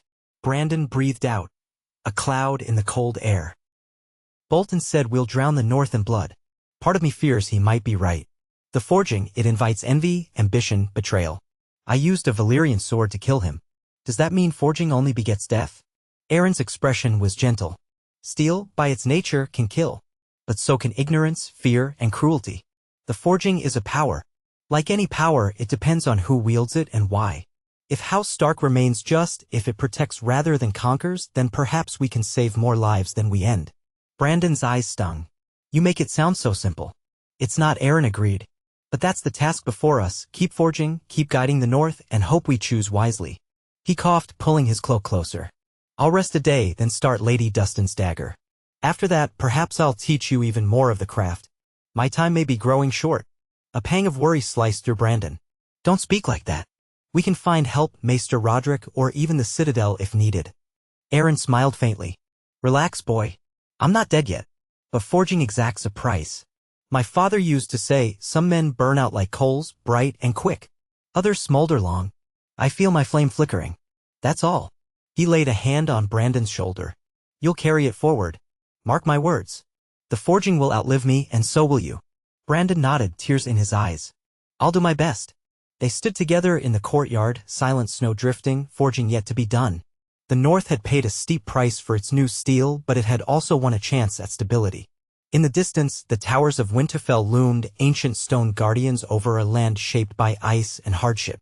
In that hush, Brandon felt the stirrings of a deeper resolve. Forging was not a curse but a calling, an inheritance that demanded wisdom and strength. Maybe, just maybe, House Stark could forge not only steel but a future where the North stood tall without drowning in its own blood. He lifted his gaze to the snow-filled sky. Let the storms rage. The North would endure. And in the anvil's ring, in the swirl of steel, a new destiny was being hammered out, one that belonged to those with courage enough to seize it and conscience enough to wield it well. He woke in darkness, the faint glow of embers flickering in the forge's brazier. Brandon Stark blinked, momentarily uncertain of his surroundings, the bitter taste of ash on his tongue. He'd fallen asleep on a bench in the corner, dreaming of swirling steel and rivers of blood. Outside, the cold hush of Winterfell's courtyard pressed in on every stone. Within, Aaron Pike's forge smelled of molten metal and damp wool. It was the only place Brandon still felt a measure of calm, though his nights were plagued by the memory of Ralph Bolton's final gaze. He inhaled, rubbing the grit from his eyes as he sat up. On a rough-hewn table nearby lay the half-finished dagger meant for Lady Barbary Dustin. Aaron had started it in repayment for her vital information about the Dreadfort's hidden passages, the very knowledge that had ended House Bolton's rebellion. The thin blade, only partially polished, glinted even in the low light, its distinctive ripples promising the lethal sharpness of Valyrian steel. Brandon reached out to run a fingertip along the edges. The metal felt strangely alive, thrumming with potential. A rustling in the darkness revealed Aaron himself, huddled under a heavy blanket in the corner where he often dozed between forging sessions. He coughed into a scrap of cloth, a wet, rattling sound that made Brandon's chest tighten. Aaron's illness had worsened over the past weeks. Some days he forged feverishly as if fearing he had little time left, while other days the cough left him bedridden. In the hush of the night, the blacksmith's labored breathing almost drowned out the soft crackle of the coals. Brandon stood and wrapped the blanket tighter around Aaron's shoulders. The older man stirred, blinking blearily at him. "You're up late, boy," he rasped. "Again." I fell asleep here, Brandon admitted. I didn't want to leave you. A faint grin curved Aaron's lips. I'm not yet a corpse. But you're kind. Thank you. Brandon nodded, then moved to check the forge's temperature. Even at rest, they kept the coals smoldering. Since the war's end, forging had continued at a slightly less frantic pace. But new commissions loomed on the horizon. The crown had their single sword, courtesy of House Stark, but rumors suggested southern lords clamored for more. They sent discreet missives offering gold or alliances in exchange for a shard of the new steel. Cregan Stark had not openly responded. For now, forging was reserved for the north and for those like Lady Dustin, whose cooperation had proven essential. As Brandon tested the coals, Aaron's voice emerged from the shadow. Dreams again? Brandon paused, glancing over. It was no secret that since he'd taken a life at the Drefort, his nights were restless. He still remembered the moment Gloombreaker pierced Ralph Bolton's side, the blood steaming in the winter air. Yes, he said softly. Sometimes I see him accusing me, saying we'll drown the north in blood with the steel. Do you doubt we made the right choice? Aaron coughed again, shakily rising to sit upright. If Bolton lived, more innocents would die. The forging saved countless lives. Brandon sighed. I know. A part of me wonders how many more wars will break out because the forging exists. So many people want these blades. Aaron's gaze flicked to the half-finished dagger. Power always draws envy. Doesn't mean we should never wield it. We must wield it carefully. Before Brandon could reply, a rap sounded at the forge door. He tensed, a habit formed by the many infiltration attempts in the past. But when he cracked it open, a young guard from House Castle stood there, breath clouding in the cold. He inclined his head. Beg pardon, Lord Brandon, your uncle has called a meeting in the Solar. He wants you present. Brandon thanked him, exchanged a glance with Aaron. I'll go. You should rest. Aaron smiled wryly. A few moments more, then I'll feed the coals. Go on. Brandon slipped into the courtyard. It was deep night, the sky a starless black ceiling. Lanterns glowed along the ramparts where vigilant watchmen paced. Though House Bolton's rebellion had been crushed, Winterfell still maintained high alert. One never knew if a stray band of Bolton loyalists might attempt some final revenge, or if unscrupulous mercenaries might come sniffing for forging secrets. He made his way to the Great Keep, then up the twisting steps that led to the Solar, a smaller chamber used for private councils.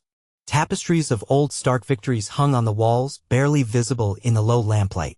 Inside, he found Lord Cregan Stark pacing near a table strewn with parchments. Maester Roderick was there, along with a few trusted lords, Wylis Manderly, Old Hotherumber, and Lady Barbary Dustin herself. They all turned when Brandon entered. Cregan offered a curt nod. Thank you for coming. We have urgent news. Brandon noticed the lines of worry etched into his uncle's brow.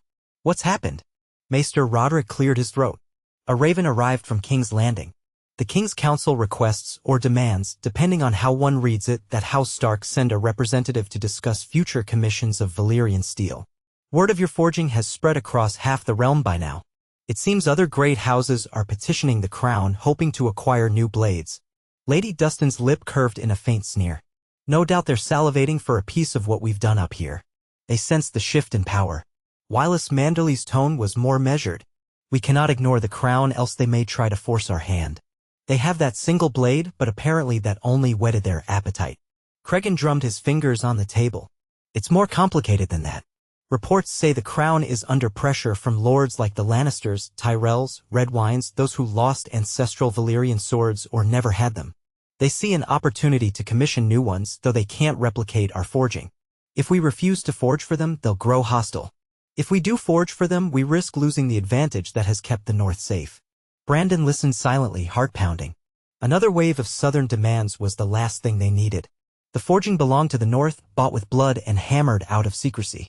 Then again, open defiance of the crown might spark a new confrontation, one that could make the Bolton rebellion look small by comparison. Lord Umber, large hands resting on the hilt of a normal steel sword, grunted. Southern lords have always had their squabbles. Why should the North help them make sharper swords to kill each other? Let them do without. If they try to strong-arm us, they'll find the passes into the North well guarded. Maester Roderick interjected, voice calm. That might be true, my lord, but recall that the crown can muster armies from all over the 7 kingdoms. We cannot hold off the entire realm forever, Valyrian steel or no. Eventually we would be outnumbered, outsupplied. Silence reigned for a moment. Then Lady Dustin folded her arms. Perhaps we could forge for the crown alone, not for each petty lord. Or perhaps we can negotiate a treaty controlling how many blades we'll produce and at what price. Wylis Mandoli nodded agreement. A carefully limited approach, yes. But any concession risks that the forging process might be discovered in the south. Cregan exhaled, crossing to the window. The chill wind seeped through the glass, fluttering the heavy drapes. The king's letter specifically requests I travel to King's Landing and bring the blacksmith. They want a demonstration to consider forging a small number of swords for select lords of the realm, overseen by the crown. In exchange, they offer trade advantages, gold, and a guarantee of the North's autonomy. He turned back, grim-faced. It's a tempting bribe. But bringing Aaron Pike to King's Landing? That's madness. He'd be vulnerable, far from home. And if they abducted him or if he died en route, the forging secret might vanish or fall into southern hands. Brandon felt a spike of alarm. Surely you won't do that. Cregan shook his head. Never. But if we refuse outright, the crown might interpret it as rebellion or as a refusal to uphold the realm's unity. They could take more extreme measures. We must find a middle path. Maester Roderick lifted a parchment from the table. They demand an answer within 2 moons. We can send a diplomatic reply, perhaps propose that no forging occur outside the north, but that we remain open to commissions. Let them come here if they want a blade forged. But do we really want half the realm showing up at Winterfell's doorstep with sacks of gold? Lady Dustin let out a soft laugh. If we charge a king's ransom, at least we'll grow rich. But gold won't mean much if forging knowledge spreads. Then every lord with enough coin can hire an associate forge master and attempt it. It's best we keep the process in the north. A hush followed. At last, Cregan looked toward Brandon. You saw how southern envoys responded to us forging just 1 sword for the crown. They tried to pry out our secrets, even used infiltration. If we produce swords for various lords, we multiply the risk. Yet ignoring them altogether invites war. Brandon squared his shoulders. We need to protect Aaron. He's not well enough to travel anyway. We can't let them take him. But maybe we can send someone else, someone who can show how impossible it is to replicate what we do in the north. Or at least negotiate terms without giving up our blacksmith. Cregan nodded thoughtfully. That might be an option. The question is who to send. They want to speak with me, but I don't trust leaving Winterfell unguarded or leaving Aaron's side. Maester Roderick shuffled his parchments. A delegation led by a high-ranking Stark might suffice, someone they respect as your representative. The crown wishes to see how Stark treat this matter seriously. Everyone's gaze slid involuntarily to Brandon. He felt a flush of alarm and excitement. Lady Dustin was the one to voice it. Lord Brandon is of the main Stark line, proved himself in battle at the Dreadfort. He could represent you well. Cregan turned away considering. Brandon is still young, and King's Landing can be a nest of vipers. I'd fear for his safety. But Brandon found himself stepping forward. Uncle, I've faced danger before: pirates in the north, infiltration attempts, the Boltons. I can handle courtiers. Send a strong escort with me. Let me speak for House Stark. Let me show them we won't be bullied. Wylis Mandoli murmured his agreement. The boy has grown into a man faster than many realize. He bears the proof of it on his blade. Cregan studied Brandon's expression, the memory of their time at the Dread Fort likely surfacing. You'd be carrying a heavy burden. Negotiations with the crown are not straightforward. And King's Landing is no less dangerous than the Dread Fort in its own way. Brandon's heart raced. I understand. But I want to serve the North.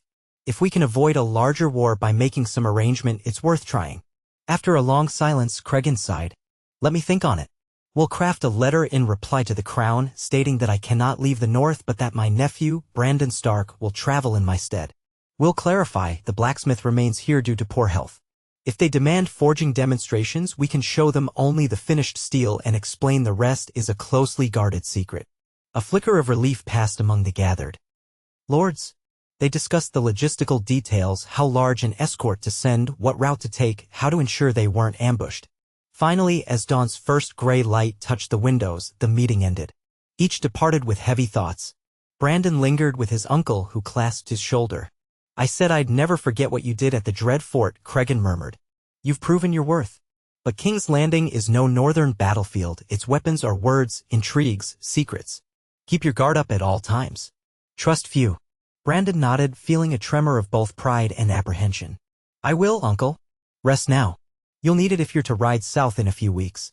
Brandon headed back to his chamber. Snow was falling softly in the courtyard. The thought of leaving the north unsettled him. Yet if this was what it took to protect their forging and avoid plunging the realm into chaos, he would do it. He recalled the forging's toll, men died for it, men killed for it, and in the end, he himself had spilled blood. Maybe, just maybe, a diplomatic path would spare others from that fate. In the ensuing days, preparations commenced. Lord Manderley agreed to send a small detachment of knights from White Harbor to accompany Brandon. House Glover contributed a half-dozen archers. Brandon would bring a token force of Stark men, among them a few entrusted with newly forged steel, including a short sword named Silent Bite that had only recently left Aaron's anvil. They would travel under the Dire Wolf banner, planning to reach King's Landing in a month if the roads were clear. News of their departure spread quickly among the court at Winterfell. Servants whispered that Brandon was heading south to bargain with the king. Speculation abounded. Meanwhile, Aaron continued forging Lady Dustin's dagger, determined to finish it before Brandon's departure. On the morning it was done, Brandon stood by the blacksmith's side, marveling at the blade's mesmerizing patterns. The ripple seemed almost like swirling mist, darkest near the spine and lighter along the edge. Aaron etched a minimalist design on the crossguard, a stylized representation of the barrow of Barrowdon. When at last he quenched and polished the dagger, its brilliance took Brandon's breath away. "Will Lady Dustin treasure it, you think?" Brandon asked softly. He still felt uneasy about paying such a valuable weapon for her secrets. "She'd be a fool not to," Aaron replied, setting the dagger on a cloth. "This blade could kill a knight in full plate. That alone is worth more than gold. But it also symbolizes something, the alliance that toppled Bolton, the forging that changed the North. A piece of history in her hand." Brandon exhaled. "So be it." That day, they presented the dagger to Lady Dustin in a private ceremony. Her eyes glowed with satisfaction as she cradled the hilt, testing the weight. She sliced through a swatch of leather in one fluid motion, the dagger leaving a clean cut. Her smile was predatory, a reminder that forging bestowed power on any who possessed it. "My thanks," she said. "Barrowdon stands with House Stark. May this dagger remain a sign of our bond." Soon after, Brandon found himself in the courtyard, checking the supplies for the southward journey. A handful of men were adjusting saddles, loading bags of provisions, and preparing spare horses. Lord Manderley's knights arrived on a cold afternoon, wearing cloaks sewn with the Merman sigil. They nodded politely to Brandon, some with a hint of skepticism. He was still in his teens, though had proven himself a man in the eyes of many.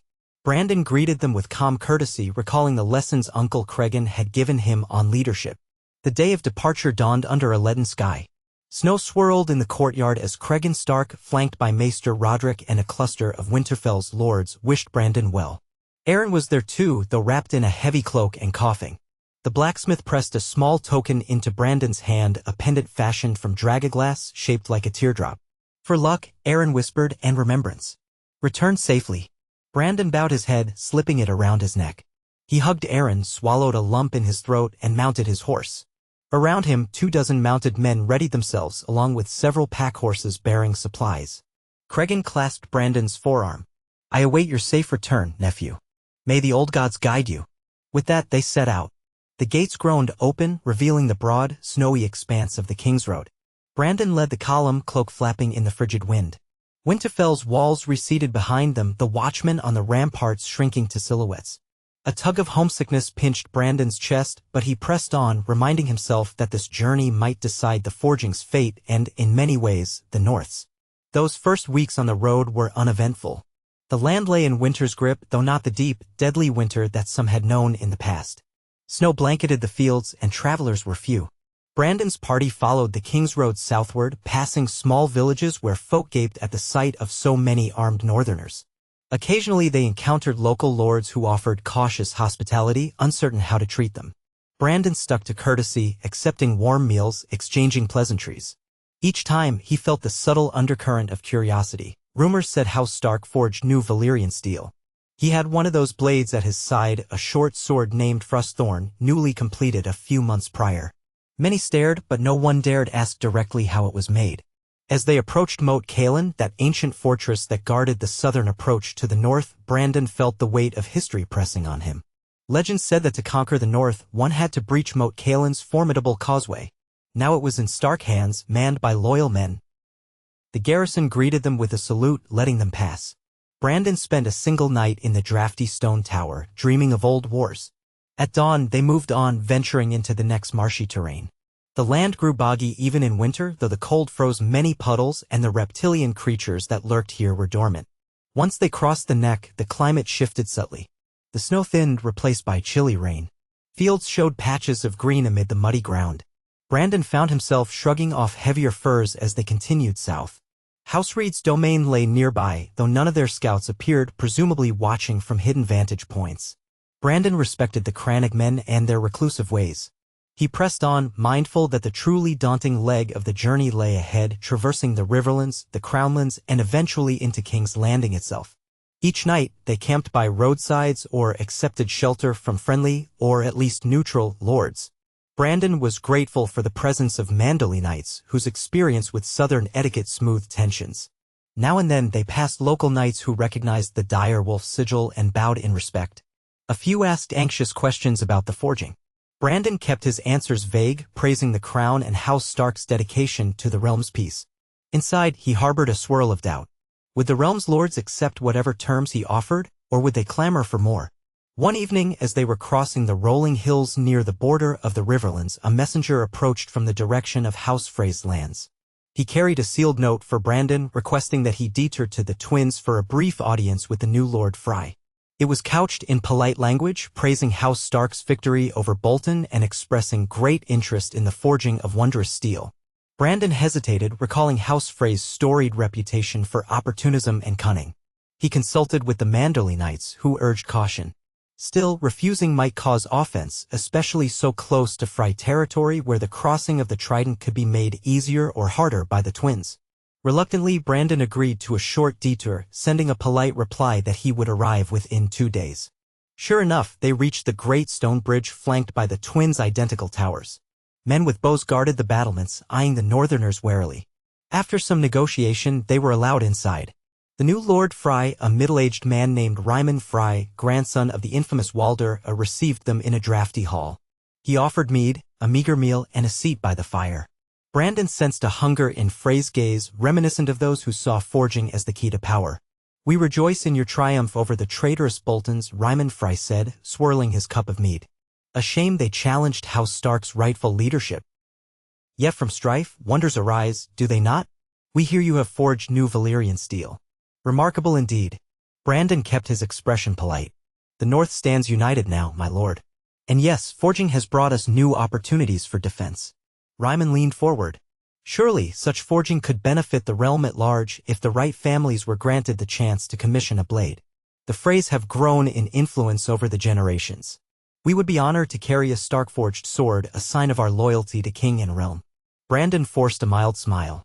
"That is precisely the matter I go to discuss with the crown. House Stark cannot decide alone who gains new blades. The forging is complicated. We aim to preserve stability, not upset it." Ryman's eyes narrowed slightly. "Of course. Stability. Tell me, do you suppose the crown might favor the Freys? We've long been key to controlling passage in the Riverlands. Our support would be invaluable in any future conflicts." Brandon sensed the underlying threat. If the Freys were not given what they wanted, they might withhold the crossing from the king's armies or from House Stark in future. "It is not for me to say," Brandon hedged. "My uncle, Lord Cregan, holds the forging secrets. I merely represent him at King's Landing." Ryman Frey gave a sycophantic laugh, though his irritation showed at the edges. "Well, remember our interest, young Stark. We can be strong allies or less than allies, if spurned." Brandon nodded, ignoring the chill in his gut. They departed the next morning, refusing Frey's tepid invitation to linger. Once they were on the road again, one of the Mandolinites muttered, "A cunning man, that Frey. We do well not to forget him, else he might cause trouble. The twins hold strategic value." Brandon reflected that they were already seeing how forging would complicate alliances. Everyone wanted a piece of the new steel. He prayed the crown negotiations would at least set some boundaries. Otherwise, House Stark might be beset by every house in Westeros clamoring for a blade. They continued onward, skirting House Tully's lands. At Riverrun, Brandon paid a brief courtesy visit, more successful than the Freys meeting. Lord Edmure's successor received them kindly, offering no explicit demands. They simply expressed polite interest in forging but did not press. Brandon suspected that Tully pride still ached from the realm's earlier conflicts, and they had no desire to tangle with the North right now. After parting ways, the column followed the winding roads that eventually led to the Crownlands. As the land grew flatter and more populous, Brandon sensed the tension in his men rise. They were entering territory where the crown's presence was strongest, more inns and villages, more travel on the roads, more knights wearing the sigils of various houses. On one particularly bright afternoon, they saw the outline of King's Landing in the distance, perched near the mouth of the Blackwater Rush. Its walls glimmered in the midday sun. Smoke rose from countless chimneys, giving the sky a hazy cast. Ships crowded the bay. The city looked massive, far beyond anything Brandon had seen in the north. Approaching the main gates, they passed throngs of people. Merchants, laborers, soldiers. Their column drew stares. Northerners were a rare sight here, especially armed. Some recognized the direwolf banner and murmured excitedly. Rumors traveled quickly in a place like King's Landing. Brandon felt a flutter in his stomach, remembering Cregan's warning about intrigues.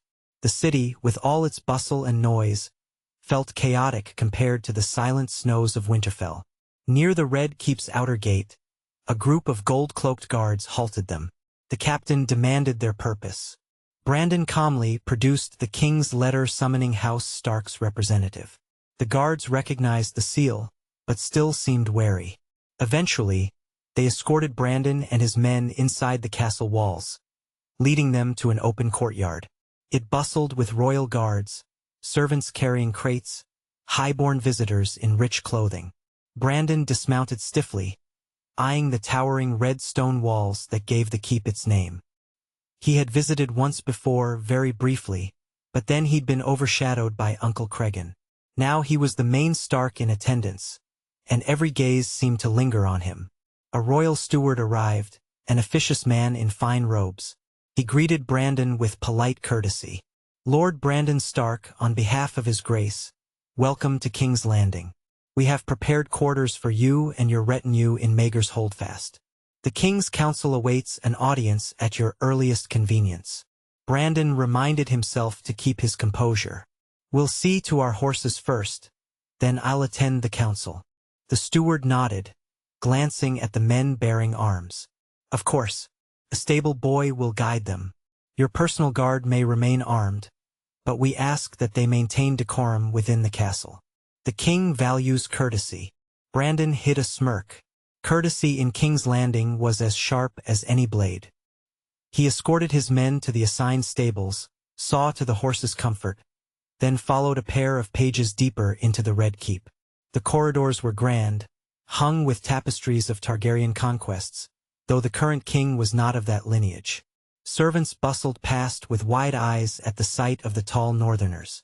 Finally, they reached a set of broad double doors guarded by 2 royal knights in gilded armor. Beyond lay a small council chamber.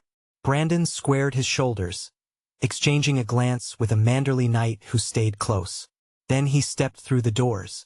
Inside, a long table stood beneath stained-glass windows depicting scenes from the Seven's Faith. Gathered around it were several figures. The hand of the king, the master of coin, a few lords of note. At the head of the table sat the king himself, a man of middle years with a neatly trimmed beard and sharp eyes. Brandon bowed respectfully, though his heart hammered. The king inclined his head. "Lord Brandon Stark, rise. I recall you from your father's side once, or was it your uncle's? At any rate, I welcome you to our court. Please be seated." Brandon took a seat toward the table's end while one of his knights stood behind him. The king's tone was cordial, but the atmosphere crackled with tension. The master of whisperers, a slender man in dark attire, studied Brandon with a cat-like gaze. The master of laws, a stout lord with a tired expression, tapped his fingers on the table. At a gesture from the king, the door closed and the audience began. "We are pleased House Stark has responded promptly," said the king.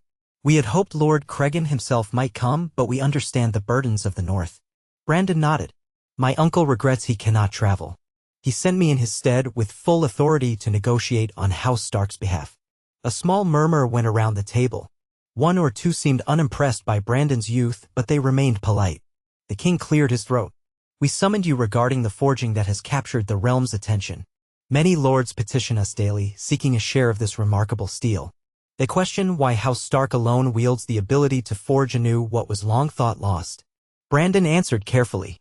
"My uncle has discovered certain methods in the north, methods that rely on northern resources and craft. We cannot replicate them elsewhere. We have already gifted one blade to the crown as a gesture of good faith. Beyond that, forging remains slow and difficult. A tall lord on the council, he wore the sigil of House Redwine pinned to his doublet, leaned forward. Yet you must see how granting such power to only a few could destabilize the realm. If the Tyrells or the Lannisters lack new steel while the Starks accumulate it, the balance may shift dangerously. We might see arms races, alliances formed in secret. Could that not lead to new wars? Brandon maintained a calm tone. We forged primarily to protect the North from threats like the Boltons, who rebelled violently. Our forging has not been used to expand territory or wage war outside the North. We remain loyal to the crown. A short, wiry man with calculating eyes, the master of coin, countered, but as your forging grows, so does your leverage. We prefer to see it regulated so that no single house outstrips the rest. Brandon recognized the push to let the crown oversee or control forging. He took a measured breath. We cannot replicate the forging outside Winterfell. Nor can we hand over the blacksmith. His health is precarious and the process is intimately tied to the conditions of the North. If you wish for more blades, we can consider commissions, each handled discreetly with approval from both House Stark and the crown. The king steepled his fingers. How many swords can your blacksmith produce per year? Brandon hesitated, recalling Aaron's struggles. Fewer than you might think. Each forging takes months. And with his condition, the pace is uncertain. We might manage 2 or 3 blades in a good year, perhaps less. This drew frowns around the table. The Master of Law said we had hoped for more. Lords from across the realm have offered to pay staggering sums. Still, if only 2 or 3 can be forged, how do we decide who receives them? Brandon saw his opening. We might form an agreement. The King's Council can submit a list of potential recipients, houses of high honor or dire need. House Stark will evaluate each request, and if we deem it reasonable, we can forge a blade in turn for suitable compensation. The crown would serve as arbiter, ensuring no single region hoards them. And the forging fee? Asked the Master of Coin. Brandon recalled how enormous the bribes had been that some lords offered. Substantial, of course. Enough to maintain the North's defenses, ensure the blacksmith's welfare, and to account for the risk we incur by forging outside our realm's immediate security. Those funds would be managed in part by House Stark, in part by the crown if we see fit. The king's eyes flicked with interest. An arrangement reminiscent of a monopoly in which House Stark controls production while the crown oversees distribution. This could keep the peace or cause further resentments. A silence followed. The king tapped the table. We shall deliberate. For now, we request a demonstration of your forging's results. The blade you bear, is it new steel? Brandon nodded, resting a hand on Frostthorn's pommel. Forged but months ago. Would your grace wish to examine it? Yes. Brandon drew the sword carefully. Its smoky gray ripples caught the lamplight, mesmerizing. He approached and offered the hilt to the king, who accepted it with an admiring hum. The king tested the balance, making a few cautious swings. Light, yet strong, he murmured. And a pattern worthy of the finest Valyrian relics. Remarkable indeed. He passed it around the table. Council members examined the blade, awe and envy evident in their expressions. One ventured, it's every bit as fine as widow's wail or oak keeper, or so I've heard told. When Frostthorn returned to Brandon's hands, he sheathed it, feeling a subtle relief to have it back. The king cleared his throat, leaning forward. We must weigh your proposal. House Stark's forging is critical, but it must not overshadow the realm's unity. For now, you shall remain in King's Landing as our guest while we consult with lords who have an interest in this matter. Expect further sessions. Brandon bowed. As you wish, your grace. The meeting ended. Brandon left the council chamber with his knight, a swirl of relief and anxiety roiling in him. The king had not demanded they bring Aaron, nor had he threatened immediate war. But the negotiations were far from settled. He could almost feel the whispers that would ripple through the castle halls tonight. The North's forging is real, and we might only get 2 or 3 swords a year. Which houses would be first in line? How much would they pay?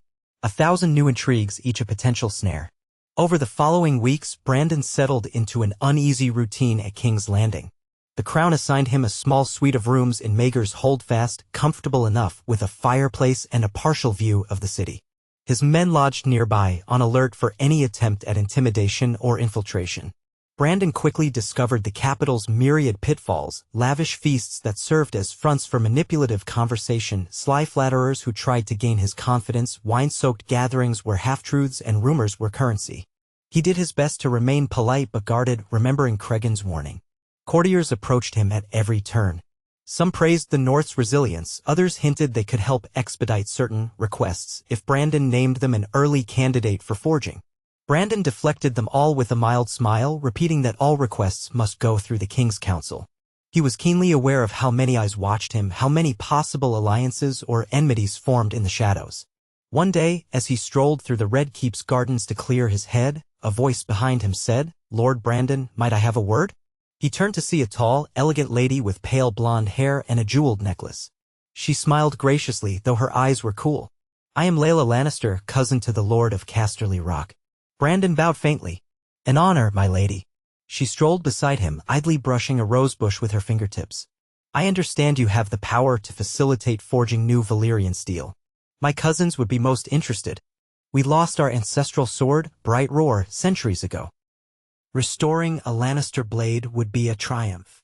Brandon offered a polite nod. "I sympathize with your desire, but I cannot promise anything. We are in negotiations with the king." Layla's lips curved. "But you could gently steer the conversation, perhaps mention the Lannisters as a worthy recipient. In exchange, our house might extend generous trade terms to White Harbor, or invest gold in your northern expansion. Surely that benefits House Stark." Brandon recognized the bribe. "I appreciate the offer, but all forging commissions require the Crown's approval," he repeated. "I would not circumvent that, nor do I speak for my uncle lightly." She studied him, then sighed lightly. "You are young, yet well-schooled in caution. Very well, I shall approach the council directly. But remember, alliances forged in the capital can be most rewarding." With a final gracious smile, she glided away, leaving Brandon with the prickling sense that 1,000 unspoken deals hovered just out of sight. So it went day after day. He attended more council sessions, each time hearing new arguments. Some lords insisted House Stark open wide the forging, producing blades for every major house. Others urged the king to demand the forging secrets to preserve balance, a polite way of saying the crown should seize them. Brandon firmly refused any talk of surrendering the blacksmith or the knowledge. In each meeting, the king seemed to weigh the proposals, the frustration in his expression growing. Brandon recognized that the king was caught between powerful southern lords demanding steel and the North's unwavering stance. Meanwhile, ravens arrived from Winterfell, updating Brandon on the North's affairs. Cregan reported that Aaron's health was stable but not improved. The forging continued at a trickle, producing some arrowheads and small blade components.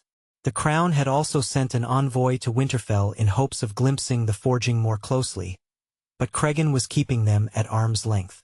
In the city, rumors swirled that House Fry had likewise dispatched a representative, loudly declaring their desire for a new blade. The Tyrells, too, made noise at the capital, though none had approached Brandon directly yet. Everyone wanted in on the forging lottery.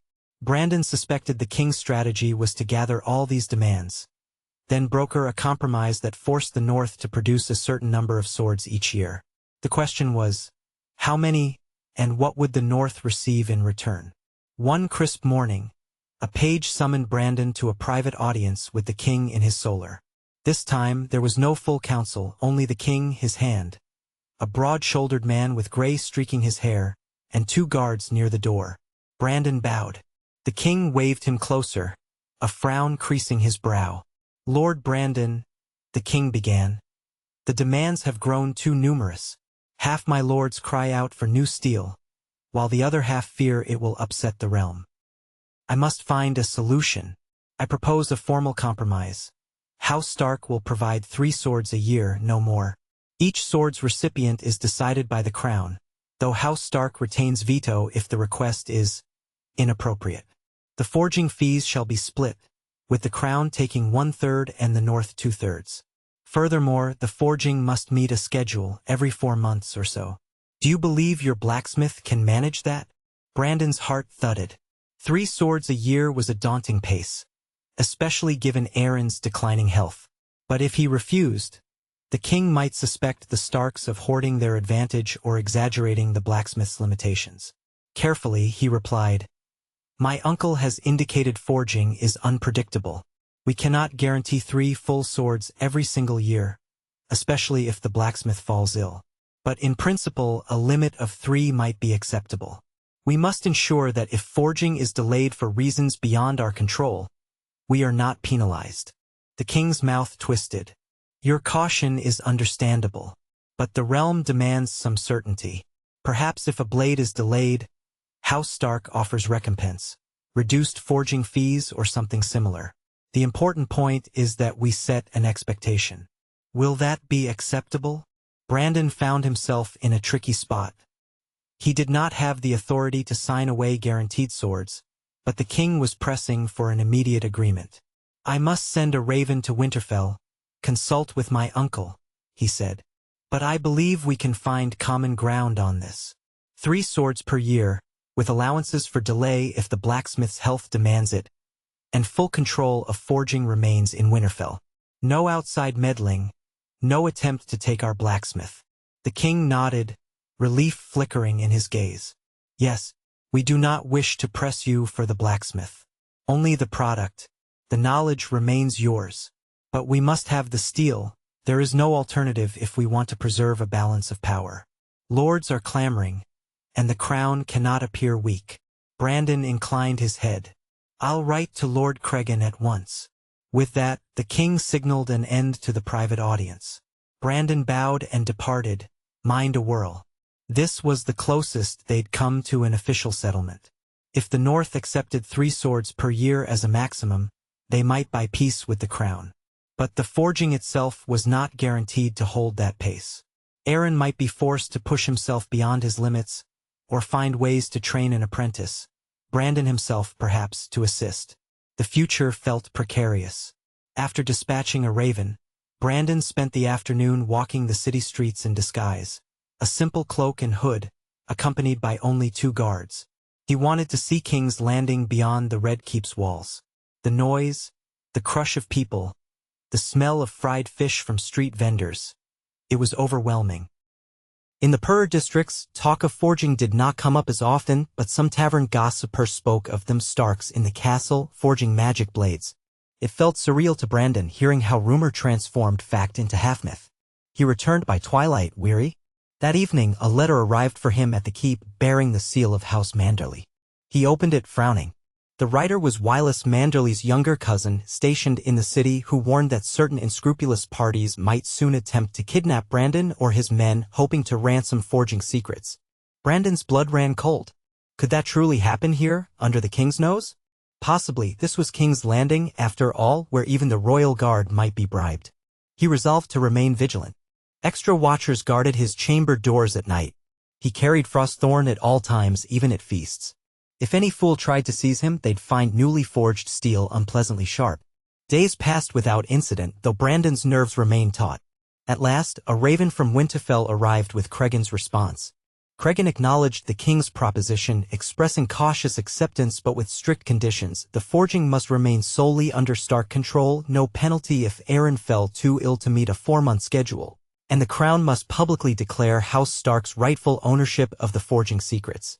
Brandon presented these terms at a full council session. A prolonged debate ensued, lords fussing over details, the king growing testy. But in the end, they reached a compromise. A formal decree would be drafted. House Stark would attempt up to 3 swords per year, pending the blacksmith's capacity. The crown would determine recipients in consultation with House Stark. Forging fees would be split, 2/3 to House Stark, 1/3 to the crown. No intrusion on the forging process, no demands for the blacksmith to leave the North. If unforeseen delays occurred, the North would supply partial compensation from their forging fees, not to exceed half. The king insisted on one last point, that Brandon remain in King's Landing long enough to finalize the arrangement in writing and perhaps oversee a demonstration of one new blade if House Stark could supply it soon. Brandon cringed internally. Did they expect him to conjure a fresh sword from the North? That would take months at best, given Aaron's pace. The king said he would hold an official ceremony to announce the forging arrangement. Perhaps they only wanted a symbolic show, brandishing the crown's existing sword as proof that forging was real. So Brandon found himself stuck in the capital for weeks more as scribes hammered out the text of the royal forging pact. Courtiers called it a new era in steel. Others whispered that it was the king's attempt to harness the forging's power for political gain. Brandon tried to remain patient, sending frequent ravens home. He missed the icy stillness of Winterfell, the ring of Aaron's anvil, the quiet strength of the north. One night, as he drifted off to uneasy sleep, a clamor shook him awake. Shouts echoed beyond his door. He leapt up, grabbing Frostthorn. His 2 guards rushed in. "My lord, there's trouble in the corridor," some men tried to force their way in. Brandon's heart hammered. Are they king's men? Unclear. They wore no sigils. Possibly Sel's words. Brandon cursed. He'd been warned of a kidnapping attempt. He snatched a cloak, buckled his sword belt. The guards flung open the door. In the corridor, a pair of unconscious men lay sprawled on the floor, both nondescript, wearing dark leathers. A handful of gold cloaks hovered around them, uncertain. One gold cloak turned to Brandon, stammering. They refused to give names, tried to slip past the guard post. "We subdued them. They had a net, ropes." A chill settled in Brandon's gut. A net and ropes for live capture. Are they alive? Yes, but unconscious. Brandon knelt by one, rolling him over to see his face, a scarred cheek, a tatty beard. The other was younger, with a brand on his forearm that looked like a foreign symbol. They carried daggers but no clue as to their employer. The captain of the gold cloaks arrived, bowing to Brandon. "We'll place them in the dungeons. Under torture, they might reveal who sent them." Brandon nodded. "Do it." He spent the rest of the night on edge, pondering who could have arranged this. One possibility was House Fry, still pressing for forging. Another might be a southern house that wanted leverage. Or it could be some unknown faction seeking to ransom him for gold. The only certainty was that forging secrets incited greed everywhere. The next day, the king apologized personally for the intrusion, insisting it was an isolated incident. "We can't control every cutthroat in the city," he said. "But rest assured, you have our protection." Yet Brandon's trust in the crown's security had taken a blow. He increased his personal guard, kept his door locked, and remained vigilant. Soon after, the king announced the date of the formal forging pact ceremony, a grand event in the throne room, where Brandon would stand beside the king as they declared the new arrangement. Invitations went out to many lords in the capital. Brandon dreaded the pomp and posturing, but he saw no choice.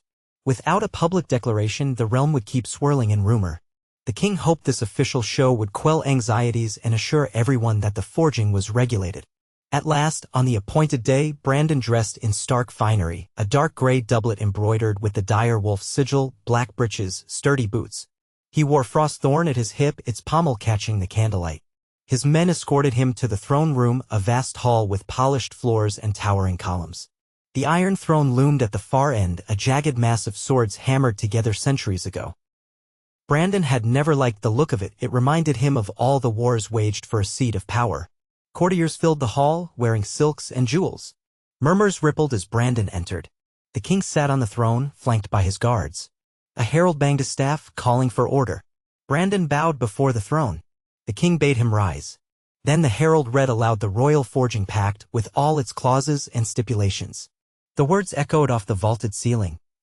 "And let it be known that House Stark of Winterfell pledges to forge up to 3 blades per year, as capacity allows, that these blades be distributed under the crown's guidance, that forging secrets remain with House Stark alone, and that no party shall coerce or abduct the blacksmith or House Stark's representatives.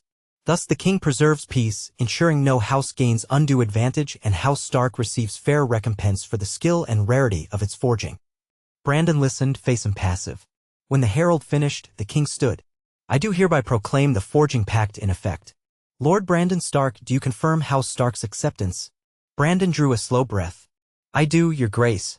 He stepped forward, placing one hand on a ceremonial copy of the text, the other on the hilt of Frostthorn. "House Stark stands by the crown's decree so long as our conditions protecting the forging secrets, safeguarding our blacksmith, and acknowledging the unpredictability of the forging are upheld." The king nodded, the faintest relief visible in his eyes. "Then let all in this hall bear witness, the forging pact is sealed. May it bring stability and prosperity to the realm." Applause rippled through the audience, though some lords looked less pleased than others. Brandon sensed the mixture of envy and resignation. Many had hoped to wrest forging secrets from the north or strong-arm them into forging a dozen swords. Instead, the pact imposed a tight bottleneck, only 3 new swords a year, if that. It might keep the realm from fracturing, but it also meant a scramble among lords to secure a slot. After the ceremony, Brandon endured a procession of well-wishers, flatterers, and subtle schemers. Some congratulated him, others slipped in coded requests. Surely House Stark will recall the generosity of House so-and-so should a commission open up. He politely deflected them all. Once it was over, he felt drained. The king assured him the city would host a feast that night in celebration. Brandon longed to retreat to the quiet of Winterfell, but he had to see it through. The feast was grand, with endless courses of spiced meats, fragrant breads, and exotic fruit wines. Minstrels played lively tunes. Courtiers danced in swirling silks. But behind every toast lurked ambition. Brandon took care not to drink too much, mindful that a loose tongue could unravel weeks of negotiation. Late into the night, he slipped away, heading for the courtyard beyond the hall. Moonlight bathed the flagstones and the distant hum of revelry faded. He breathed deep, longing for the crisp air of the north. He gazed up at the sky where only a few stars struggled through the haze of city lights. A figure approached from behind, footsteps soft.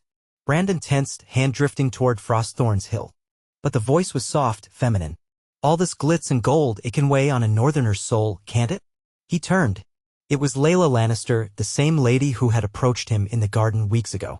She smiled gently, no longer wearing the guarded mask of court. "Do you mind if I join you?" Brandon forced a polite nod. "Not at all." She stepped beside him, arms folded under her cloak. "Congratulations on sealing the forging pact. My cousins will no doubt angle for a blade. But at least we have clarity now. 3 swords a year. The realm is already buzzing over who might get the first." Brandon offered a small shrug. "The king decides.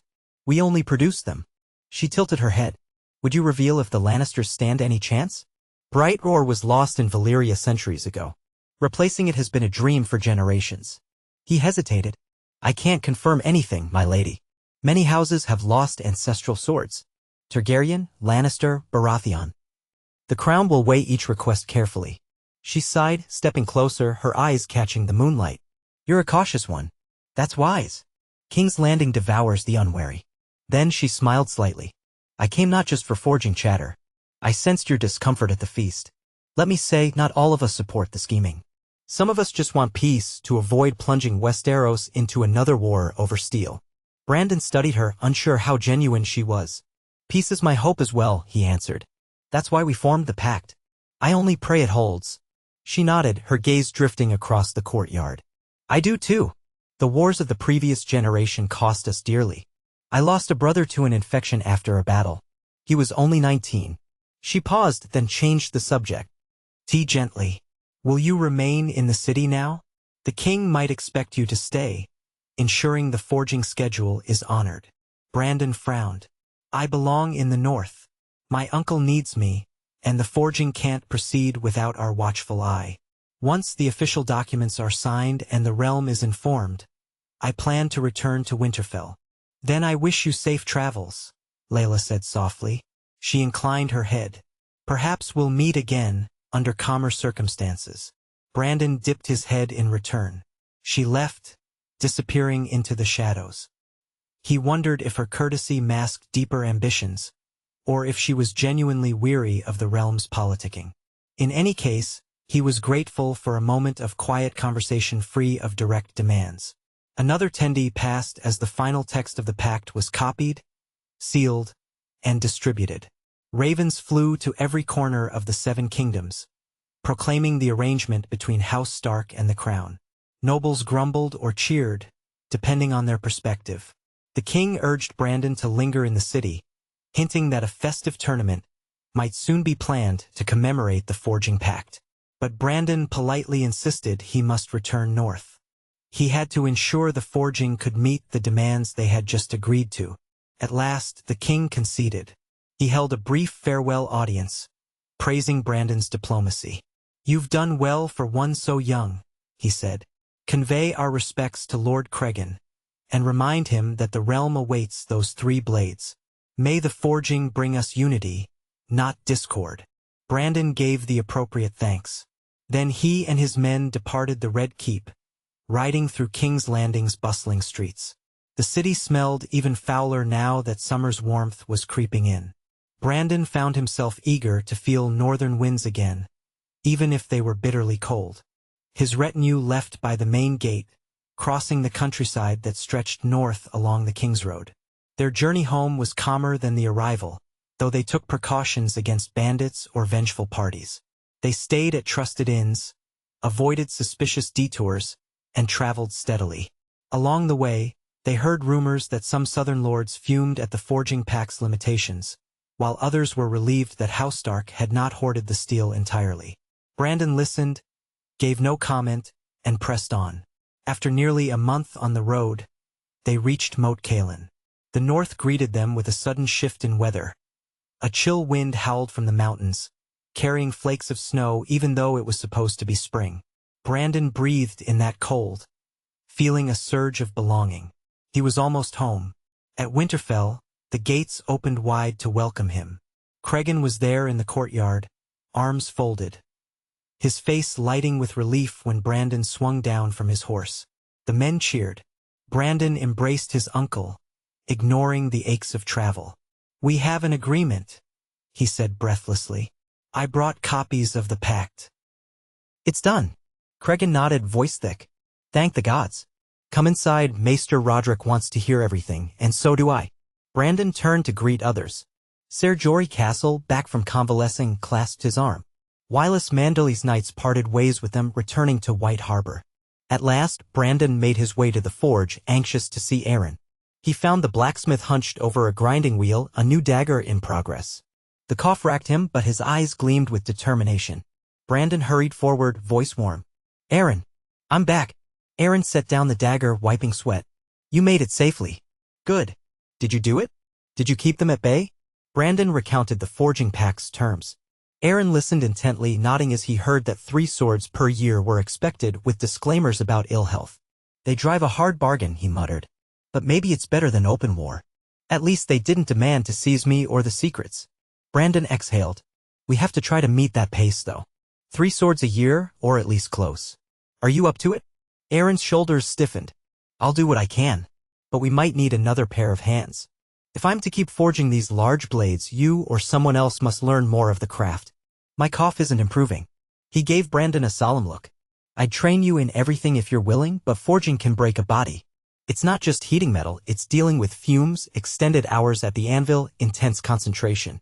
Brandon rested a hand on the old man's shoulder, heart heavy. "I'm willing if it helps. I can't let you bear this alone." So, after the initial flurry of welcomes and debriefings, Brandon settled back into Winterfell. The air was crisp, the sky often gray, the land bracing itself for another uncertain season. Cregan read the official forging pact, scowling at some clauses, but ultimately agreed it was better than facing the realm's wrath. He commended Brandon for navigating King's Landing's dangers. "We must proceed carefully," he said. "We'll attempt a new sword as soon as possible. Might as well show the realm we're acting in good faith." Maester Roderick concurred. "The sooner we produce one of the 3 swords, the sooner the crown sees no reason to meddle further." "But who shall receive it?" "The crown said they'd choose, but they'll surely consult us." Cregan shrugged. "We've had ravens from House Frey, House Tyrell, and House Tarth all clamoring for priority. Let the crown pick. We'll start forging and they can fight over it." Brandon tried not to think of how the forging would intensify. For a while, though, he could breathe easy at home, away from the capital's labyrinth. The plan was to begin forging in a few weeks, once Aaron recovered some strength and prepared the materials. Meanwhile, Brandon resumed training with the blacksmith. Aaron insisted he practice every day, shaping mundane steel to learn the fundamentals, layering smaller lumps of metal, controlling temperatures. Only once Brandon mastered the ordinary would he approach the complexities of Valyrian forging. It was grueling. Brandon rose at dawn, practiced swordsmanship with the Stark guards, then headed to the forge. Aaron supervised as he pumped the bellows, hammered iron, folded it again, hammered more. The clang echoed across the courtyard, mingling with the morning hush. By midday, Brandon's arms burned, sweat drenched his tunic despite the chill. He'd gulp water, heart pounding. Aaron would nod, correct his posture, show him how to strike at a precise angle. In the afternoons, Brandon met with Cregan to handle local issues, disputes over farmland, travelers seeking passage, news of petty bandits. The aftershock of the Bolton rebellion lingered, though it had mostly faded. Some scattered loyalists caused minor trouble, quickly quashed by Stark patrols. The real tension lay in ensuring enough food for the next winter, as well as standing ready if southern envoys arrived to watch the forging. Evening times, Brandon tried to rest, but often he found his thoughts crowded with forging lore and half-remembered King's Landing intrigues.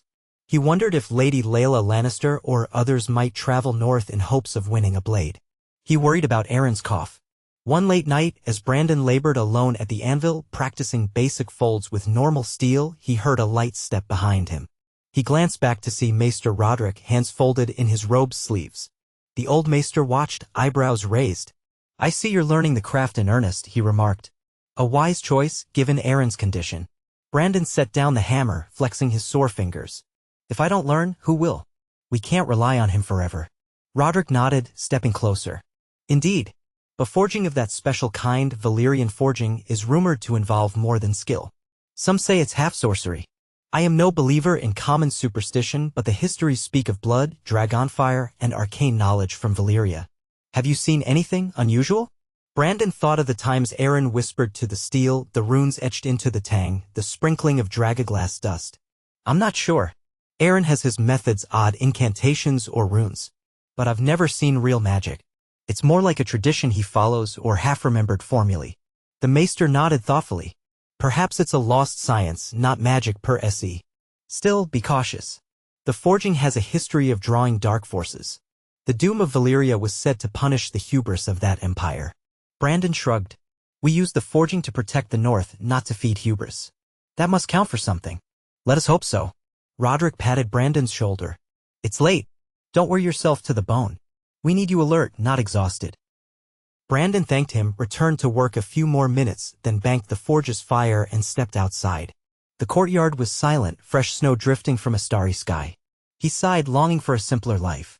But every clang of the hammer reminded him that simpler days were gone. Weeks passed. Aaron slowly gathered the special materials needed for true Valyrian forging.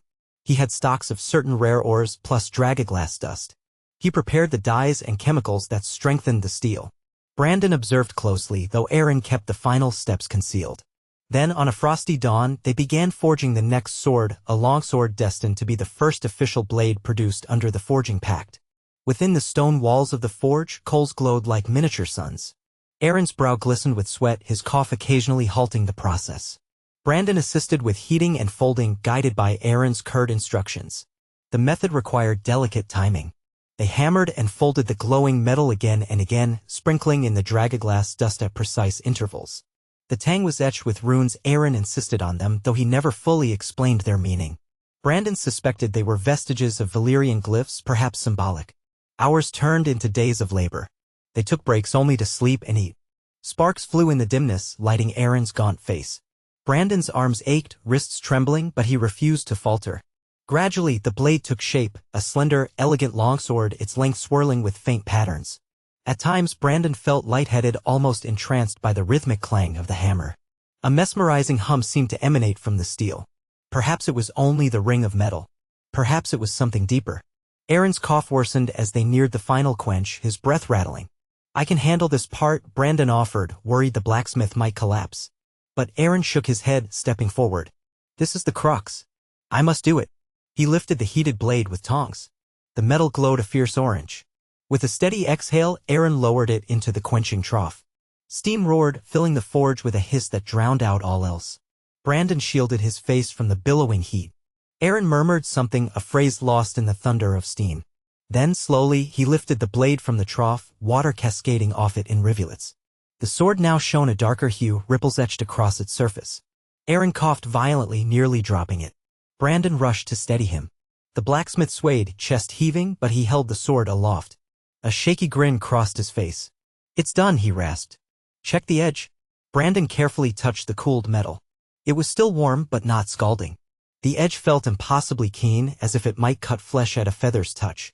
"Remarkable," he breathed. "You did it." "We did it," Aaron corrected, leaning heavily on the anvil. "Your help made a difference. Another few sessions like this, you might forge one yourself." Brandon swallowed, heart pounding from the effort and the thrill. "When you're ready to teach me more, I'll be there." They placed the sword on a rack to dry and set about cleaning the forge. Word soon spread through Winterfell that a new Valyrian blade was born. Cregan came to inspect it the next morning. He tested its balance, sliced through an old oak beam in one stroke.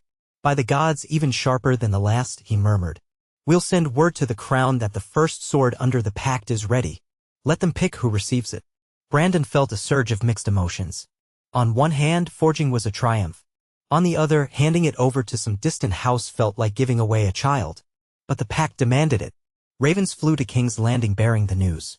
The king's reply arrived within days. The council had chosen House Tyrell to receive the first new blade. The Tyrell's seat in Highgarden was a linchpin of the Reach, and they'd pledged to pay handsomely. The king wrote that an envoy would come to Winterfell to formalize the handover and inspect the sword. Brandon felt a flicker of irony. House Tyrell, famed for its wealth and ambition, would now own a brand new Valyrian blade, courtesy of the North. But at least the forging pact was being honored without conflict. In the meantime, Aaron toiled on smaller projects, Valyrian spearheads, arrowheads, to keep his skills honed. Brandon continued to learn, forging mundane steel daily. He hammered simple knives and tools, practicing the craft. Some nights he assisted Aaron with another partial forging, but they did not finalize a second sword yet. The blacksmith needed rest. Winterfell braced for the Tyrell envoy's arrival. Word had it that a prominent Tyrell cousin would travel north, accompanied by a retinue large enough to display the house's wealth. Weeks passed with no sign of them. The North's roads were treacherous, especially for southern lords unaccustomed to snow. Eventually, they arrived in a flourish of colorful banners, green and gold, bearing the golden rose of Highgarden. Brandon stood in the courtyard as they rode in. A tall man named Lord Luther Tyrell II dismounted, surveying Winterfell with polite curiosity. He wore expensive furs over fine silk, likely cursing the northern chill. At his side was a younger woman who wore a wry smile, her dark hair braided intricately. A train of knights, guards, and servants filled the courtyard, piling trunks and crates that presumably contained the forging fee, gold, precious goods, exotic wines. Cregan welcomed them, offering the customary Stark hospitality. Over a hearty meal, they discussed the final transaction. Lord Luther Tyrell II was effusive in his praise, marveling that House Stark could produce new steel.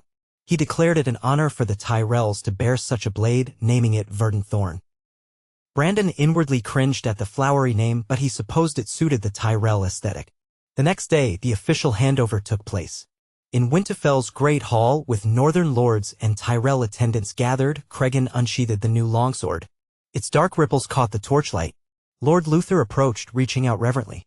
Brandon watched, hoping the man appreciated the sweat and blood that had gone into forging this creation. Luther tested a slice on a practiced dummy, marveling at the ease with which the sword bit through layered cloth and straw. Applause echoed. Then came the exchange of gifts, several chests of gold coins, crates of fine wines, bolts of shimmering silk from the Tyrells. House Stark accepted them on behalf of the forging pact, acknowledging the crown's share would be sent in time. The Tyrell entourage seemed delighted, though some northern onlookers looked less so, seeing a precious new sword handed to outsiders. Brandon held his tongue, remembering the pact was meant to keep the realm stable. With that, Verdant Thorn left Winterfell in Tyrell hands. The Southerners departed soon after, anxious to escape the cold. They left behind rumors that the next time, House Frey or House Tarth might clamor for a blade. The forging had become a wellspring of envy and ambition, just as Bolton had feared. But for now peace held. Days slipped into weeks, then months. Aaron worked on forging more arrowheads, partly to fulfill smaller crown requests, partly to keep busy. Brandon's skill with mundane steel grew. He started forging small knives on his own, though nowhere near the complexity of Valyrian steel.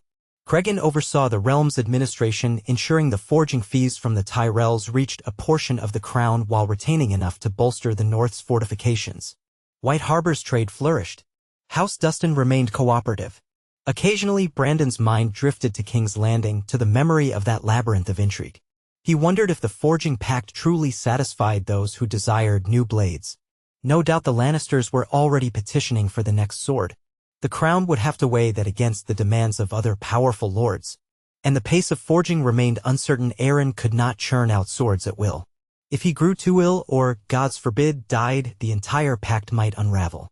One evening, as Brandon left the library after reading some old forging accounts, he saw Aaron leaning against a wall, coughing violently. The blacksmith's face was pale, sweat beading on his brow. Brandon rushed to support him, guiding him to a seat. "You're working too hard," Brandon said, voice trembling. "Let me fetch Maester Roderick." Aaron shook his head, gasping. "We've still 2 more swords to produce this year, the crown, the pact." "I can't fail." "You won't fail," Brandon insisted. "But if you kill yourself forging, who wins then? Let Roderick tend you. We'll wait until you recover to forge again." Aaron wheezed, eyes bloodshot. "May not have that luxury." Brandon's chest tightened. "Don't speak like that. I'm learning.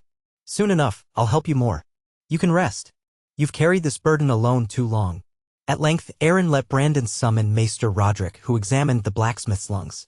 The maester sighed gravely, mixing a tonic for the cough, but confided in Brandon that Aaron's condition worsens steadily. The fumes and strain of forging do him no favors. He might last months, years, or only weeks. We cannot say. Brandon left the consultation with a stony resolution he had to master Valyrian forging in earnest. The forging pact was real, the realm relied on these swords, and Aaron's time was uncertain. The question was how to learn the intangible elements, those runes, the dragonglass sprinklings, the exact moments of quenching. Could Brandon replicate that knowledge without direct guidance? He prayed there was still time for Aaron to teach him.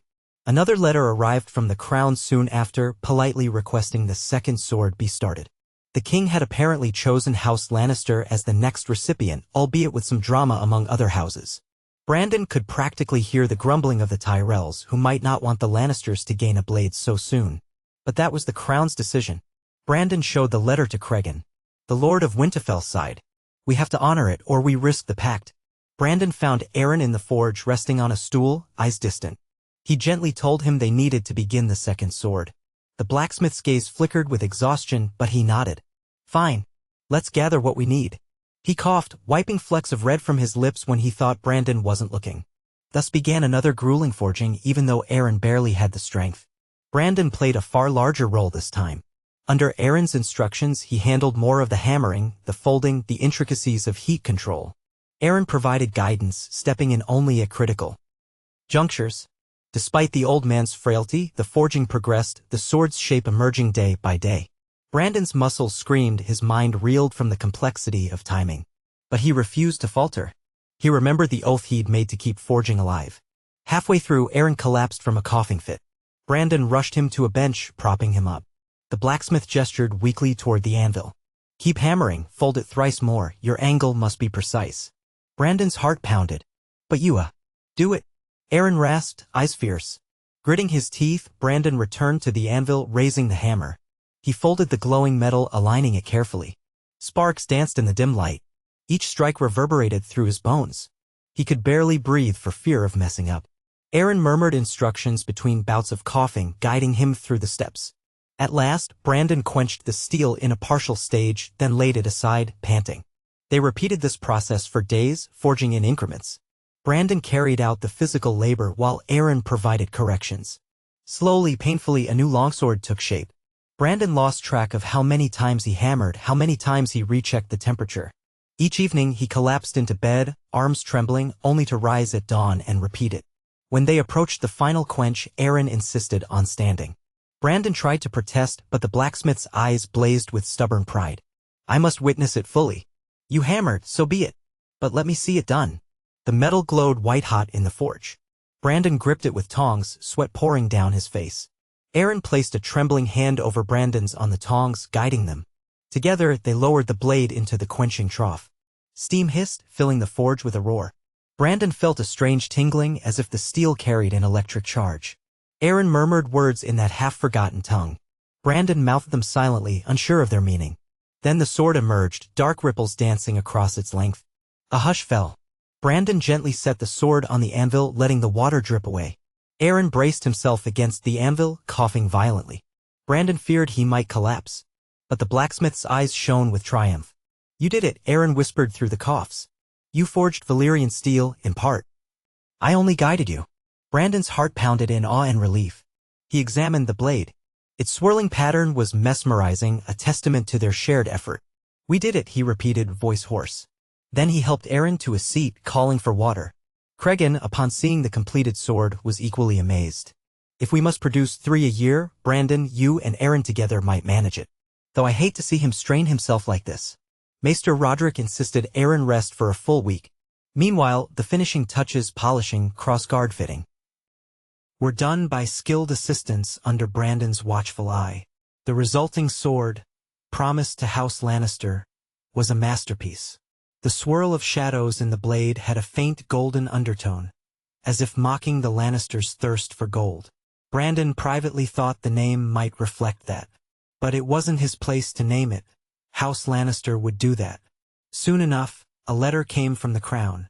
The Lannister envoy would arrive to collect the new blade. Payment would be delivered. though the master of coin had suggested partial gold and partial shipments of refined metal from Lannister mines, presumably to aid further forging. So it was that House Stark braced for another southern retinue. They arrived less flamboyantly than the Tyrells, but still with visible wealth. A tall Lannister knight, Sir Daemon Lannister, led the group.